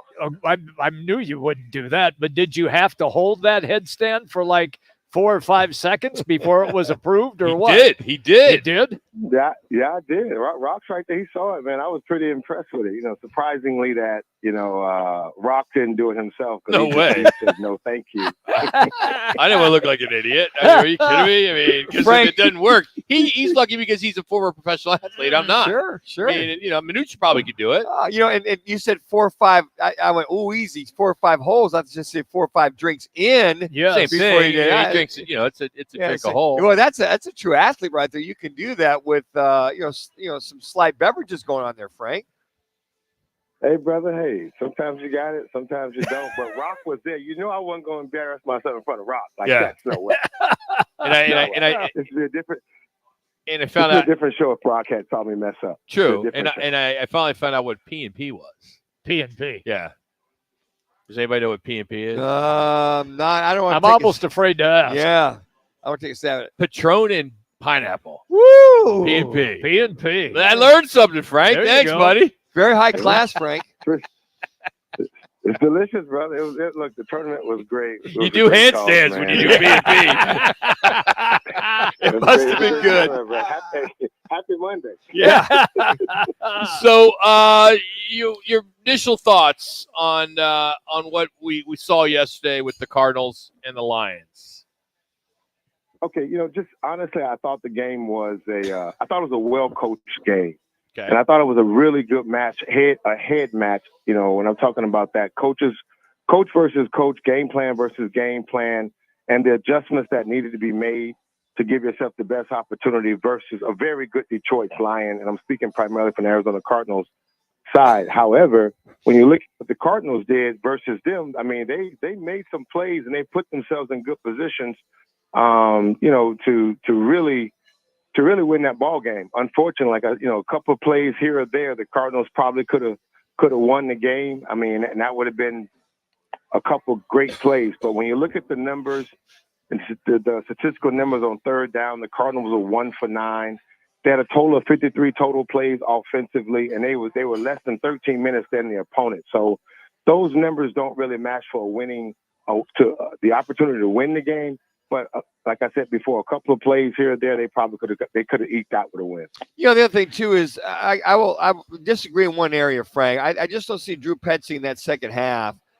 Creativity as far as those last couple drives of trying to get down the field. They last 15 plays of the game are throws. Okay, I get it. You can't run the ball. They stuffing you. But where's the stuff across the middle? Maybe some option routes with your running back and your tight end now goes out the concussion.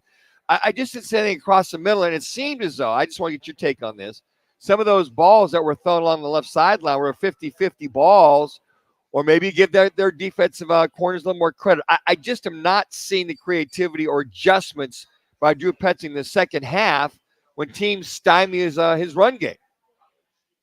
You know what? I want to. You made a statement in what you just said was, maybe their defensive backs are, just covering our guys up. I would agree to that more so because I think that, there were a couple of times when you saw, guys in motion, and we talk about this all the time, the zip, zang, zooms, moving guys around to kind of protect certain elements of your offense, and you can't always stay in the shotgun when you're dealing with the defensive line that can really put a lot of pressure on you like that. So you have to bring tight ends in a little close and chip block a little bit. You have to let the running backs flare a little bit and chip block also as well. I thought there were several times you saw max protection to give those throws an opportunity. Sure. But when we went max protection, it felt like Manuch, they were doubling either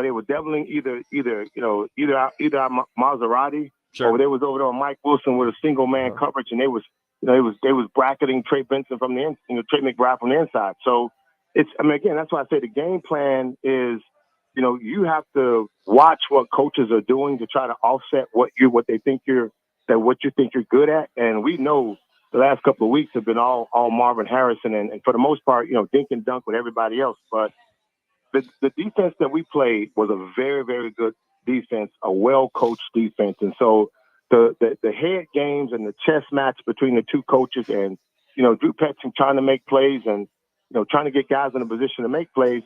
I mean, I think that the only thing we did have was the 50-50 balls. I noticed that because a lot of back shoulder throws, sometimes they were outside of the, out of bounds, outside the receiver's reach, or they had to come back and get the ball. I noticed those too, but when you look at what they were doing defensively, I think that was just a very, very tough defense that was well coached. The other thing too is, accountability with the football. I thought that Murray got away with a couple. I mean, threw that one pick in the end zone. You just can't do that when you're driving in. We got coverage like that. There's a couple other throws. I'm like, Tyler, you can't do that. He got away with it, Frank, I thought, on a couple throws. But I think in his sixth year, he's got to be careful not to press and still allow the game to come to him. I agree with you, but I think, so when we look at that defense we saw versus the Cardinals, I think that's going to be the defense they see going forward the next 14 weeks of the season. Like, that's literally a defense that came out with 4 down linemen. They got into a wide technique, and they put pressure to pinch and try to keep Kyle in the pocket.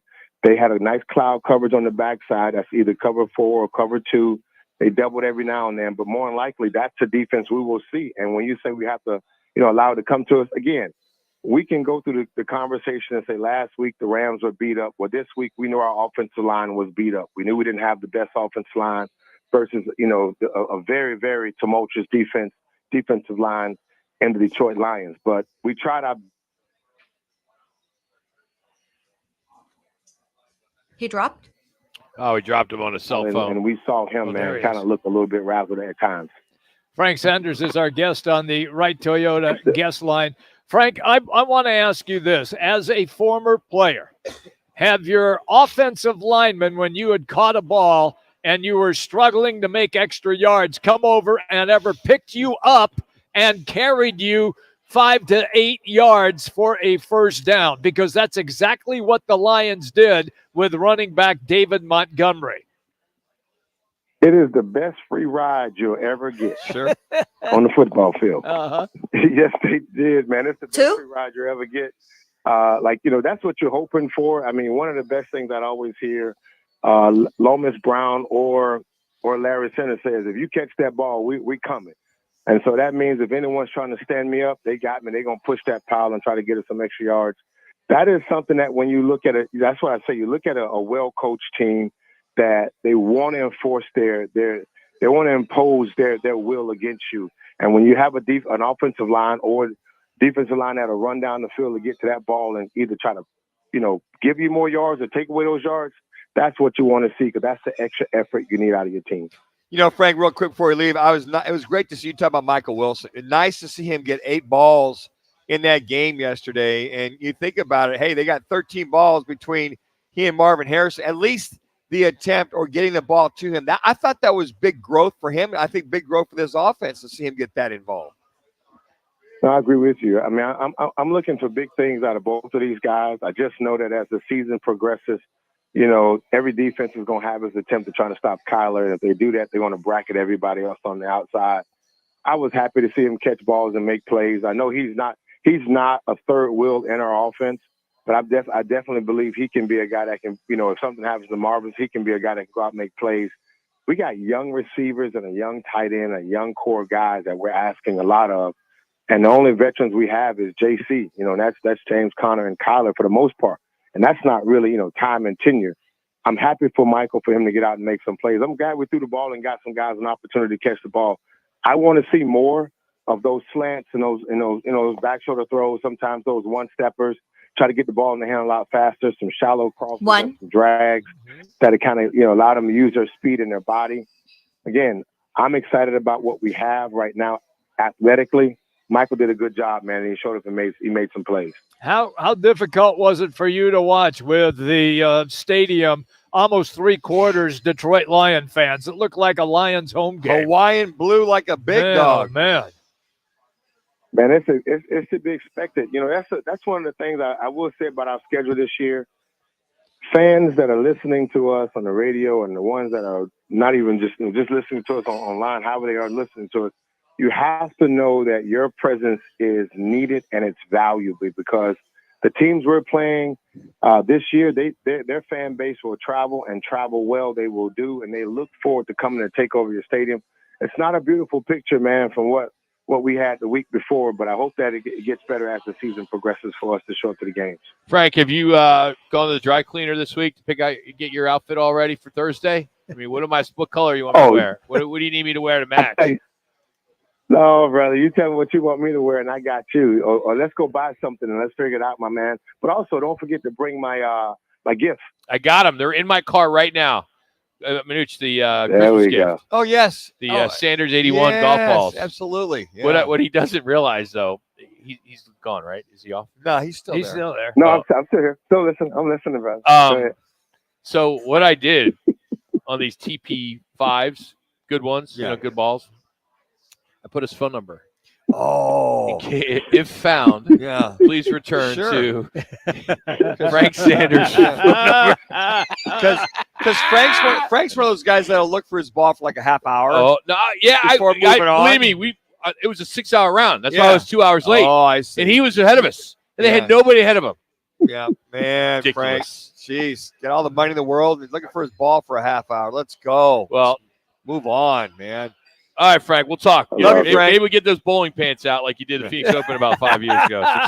I look forward. Hey, Rock, I look forward to it, brother. But we're gonna take a picture and we'll let the fans decide who's the best dressed. Okay. All right. I have to go. I better go to Nordstrom's. All right, buddy. We'll talk to you. That's Frank Sanders. See you on Thursday. Yeah, we're at charity golf tournament on Thursday, so all right. We're looking forward to that. You better be styling, Rock. Well, I brought in some ringers, not him, even though he's a good player. He is a good player. player. I got a +2 playing with us and a 5. So I think we should. If I don't come on the air on Thursday with a trophy, then I should probably not come on the air. Stay home, man. Yeah. One more to go. It's Roc and Manuch. Jimmy B, we're out here at Arena Sports Grill. We are going to give you an opportunity to win $9,100 tonight. I'll tell you about all that next. It's Roc and Manuch, Jimmy B. Valley traffic from the Valley Toyota Dealers Traffic Center. 101 Price Freeway southbound. This is the connector to Rio Salado Parkway. We have an accident in the Gore Point section.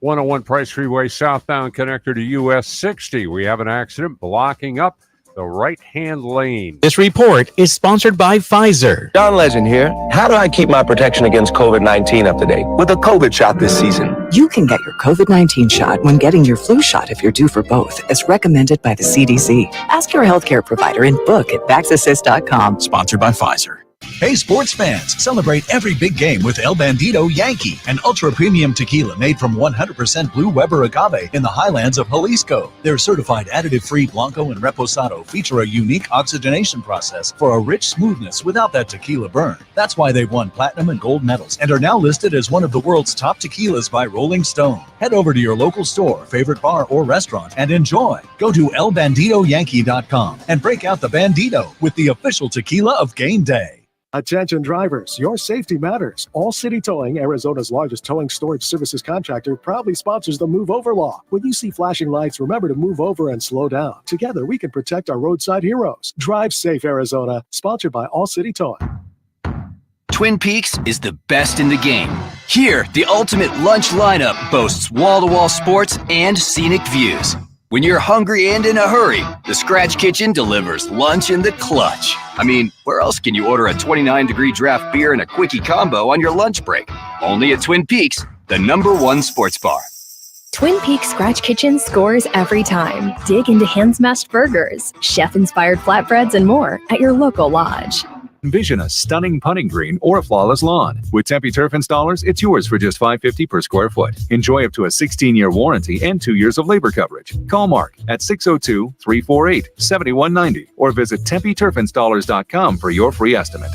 Hey, sports fans, celebrate every big game with El Bandito Yankee, an ultra-premium tequila made from 100% Blue Weber agave in the highlands of Jalisco. Their certified additive-free Blanco and Reposado feature a unique oxygenation process for a rich smoothness without that tequila burn. That's why they've won platinum and gold medals and are now listed as one of the world's top tequilas by Rolling Stone. Head over to your local store, favorite bar, or restaurant and enjoy. Go to elbanditoyankee.com and break out the Bandito with the official tequila of game day. Baby boomers and retirees, you can de-risk your retirement dollars with proven tax-saving solutions that have less risk and higher historical returns. National talk show host, wealth strategist, and best-selling author Chuck Oliver of The Hidden Wealth Solution can show you how to keep more of your hard-earned money from the upcoming tidal wave of higher taxes. Learn why it is never too early or never too late to get a head start to be retirement tax smart through proven solutions that can save you and your family thousands in unnecessary taxes. Visit retirementprotected.com. That's retirementprotected.com. Lowe's knows it's easier to make the right calls when you have the right team. That's why our Lowe's Red Vest associates can help with game time decisions. Plus, use in-store mode on the Lowe's app to find what you need. Under pressure at home and want it soon? Order online by 2 p.m. to get it same day. Same day valid on eligible in-stock items and select zip codes only, subject to driver availability. Fees vary based on purchase. Exclusions and more terms apply. See Lowe's.com/same-day delivery for details. It's the Lerner and Rowe one call, that's all. Call of the day. If you're looking for a full-service law firm, just make one call, that's all. 602-977-1900. Lerner and Rowe, voted Arizona's best law firm. Of your screen. On first and goal from the 10. Your life? Into the corner.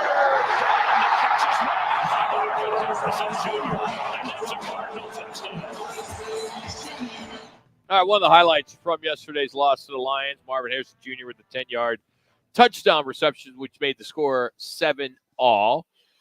We are out here at Arena Sports Grill in Scottsdale, right on the border of Scottsdale and Phoenix. Interesting, it's got a Scottsdale address, but if something happens, Phoenix, please come. Not that I would know. Why, that. Do you have experience with no, that? I just checking. see him in the parking lot. I got to tell you, it was interesting. He brought that up. Hey, as long as some police come, we're happy to. Yes, I don't care. I don't care what city is on the car. As long as they come. As long as they get there. No, exactly. So we just tell you what we got going on today. So for the last 24 years, we've been doing the show on Mondays at Casino Arizona. We've given away close to $1 million cash over the last 23, 24 years. Manuch has been with me for 20. Before that was with Ron Wolfley. And before that was Bill Lewis, former Cardinal player. So we've had a great little run there. But they've had some turnover there, doing some new things. So we're going to take a little break from that. So we are going to start being at different places on Monday. But we're still going to do giveaways. It's not going to be just, we do the show here for 3 hours, kind of like a 3-hour pregame, and then we do a promo. So today we're going to be doing at halftime of the second game. We'll be doing our throw for dough for 20 people for a chance to win $9,100. You roll the dice, and it spells out Fox 910. You win that money. Or if you roll 6 of a kind, 4 of a kind, 5 of a kind, 3 of a kind, 2 of a kind, 1 of a kind. I know I didn't do that in order. You can win something. 1 of a kind, no. If it makes 2 of a kind, no. If it makes sense to you, Rock, that's all that matters. That's all that counts. But we're giving away a lot of stuff. We have some drawings that we're doing. Arizona men's basketball tickets at Disney Diamond Arena. That is on October 11th. It's the red and blue showcase. They got a pretty good team on paper. We're going to catch up with Coach Lloyd in the next week to talk about it. ASU football tickets against UCF November 9th. We got a pair of those and some gift cards here. And it's the debut of the Roc and Manuch Amber, which is on special today, $5 pints, $6 22 ouncer. So we'll be doing that halftime of the second game. We'll be giving away some stuff between the other game quarters as well. So come on out, Manuch and I. Manuch, you can be here for a little while? Yes, I sure will. Because you want to watch football. Absolutely, and you got nothing else to do. And I'm a team player, Yeah, Jimmy B, what do you got going on? I got a tea time at 5. So it gets dark at 6 now. So what do you play, like 3 holes? No, hell no. Are you kidding me? It gets dark early now. I'll get 9 in. I'll get 9 holes in. Oh, easy. It's Sun Lakes Executive? Are they all executive holes there? I think they are. Yeah, executive. No, it's Oakwood, and it's a regular 18. So what is it, about 5,000 total? No, 6,200. So executive. Jackson's played it. Don't matter. I don't care. Rock, if to Jackson get to your played it. point. What's he got to do with it? Why you likes Oakwood. Why are you passing it off? Because you guys haven't played it. I shot my best score because it was so short. Oh, it was a little short. Hey, does Jimmy play on the little tees? I mean, the forward tees? No, he was one back. I was at the tips. Oh, so tips at 62? Yeah. That's generous. Tips is like 68. Hey, so do you guys all know Jimmy's got a new golf show that's going to be airing here next month? You're going to be here at Jimmy. 7 a.m. on Saturday. He's going to get up at 7 a.m. 7 a.m. on Saturdays. He hasn't seen. So you're going to get up at what, 5 to prep for that, or are you just going to roll right in? I'll just roll in. Roll right in. But I do like the name of the show. The Happy Hackers Show. That's it. The Happy Hackers Golf That's Show. it. Happy Hackers. So how many drinks were you all happy to come up with that 3? name? Well, it only takes like 2, and I'm done. So, Jimmy's you know my limitations. So you obviously you say you're a pretty good golfer, right? I didn't say that. Yes, you have. I have. So I said I can hit it. Yeah, so you score a lot of birdies, right? I do. So how many holes can you play if you can't drink? Because I knew you do the birdie juice after a birdie, right? Well, if I get the birdie and everybody has the juice, when they all drink it and they give it to me, goes over my shoulder. I throw it over my shoulder. He's just not a team player that way, Rock. He's just not a team player that way. I just can't. That's why I just can't handle it. That's why we were talking to Tim Kemp. If you missed a great interview with him, talking about Al McCoy, it's up on our Twitter pages. Roc and Manuch, search it on iHeart, everything. He was with Al for what? 21 years. Yeah, out of the 51. Yes. So and I asked Jimmy, I'm like, what's the longest you've had a color analyst? He's like 1-2 years. Yeah. You never could keep 2. a job, right? Well, no, I kept the job. The color analyst. So why didn't you ever? moved. Why didn't you ever want to be like a guy with a team, like a Homer? I type never. radio? You don't want to do Homer radio. I didn't want to do Homer TV. Radio. No, I didn't want to do Homer. It's called TV. Homer Radio. I didn't want to do that. Homer Radio. I like Homer doing TV. national games, and so would I consider that now? Maybe. Rock, he was If a somebody called me. national game caller, man. He wasn't. He was on the national scene. Now, give him a little love, What, NBC. did you call like Michael Jordan's first basketball game? I did. Did you? What else? I mean, you haven't name dropped yet today. No, You I gotta do haven't. something. No, I haven't. No. I took a beating on the Hutchinson thing, so I figured I would just kind of chill out today. That's the only guy you knew on the team. So, no, it's not. Hey, honestly, I know we're almost done here today, but have you ever, honestly, be honest with me, okay? Listen to the rewind yet on a Friday? You honestly, have you tuned in to listen to it yet? I have not heard it. I have not heard it because normally at that time I'm playing golf. I'm playing golf. Yeah, all right. Yeah. He doesn't want to be bothered listening to the rewind. So is it? I get. Dude, it's the best 15 minutes of radio. Thank you, Rock. It is. Thank you. It is. Jax does a great job. I'm sure he does. And you're on the marquee at that point in time. I'm on the. Yeah, there is no Roc and Manuch and Jimmy B. Rock Jimmy was on B the show. Rock was on the marquee last Friday. Yeah, I mean, good. Yeah, Hellacious Clay. Oh yes. Oh yes. But you had to one up him and give him his full name. Oh, Cassius Marcellus Clay. Oh, see how he is like that? No, it's Marcellus or it's Marcellus. I thought it was something else. No, Cassius Marcellus Clay. Okay. And then became Muhammad Ali. Jasmine, good job today. Again, Rita Sports Girl, 62nd Street in Bell. We'll be here for both games, giving you an opportunity to win some cash just for watching.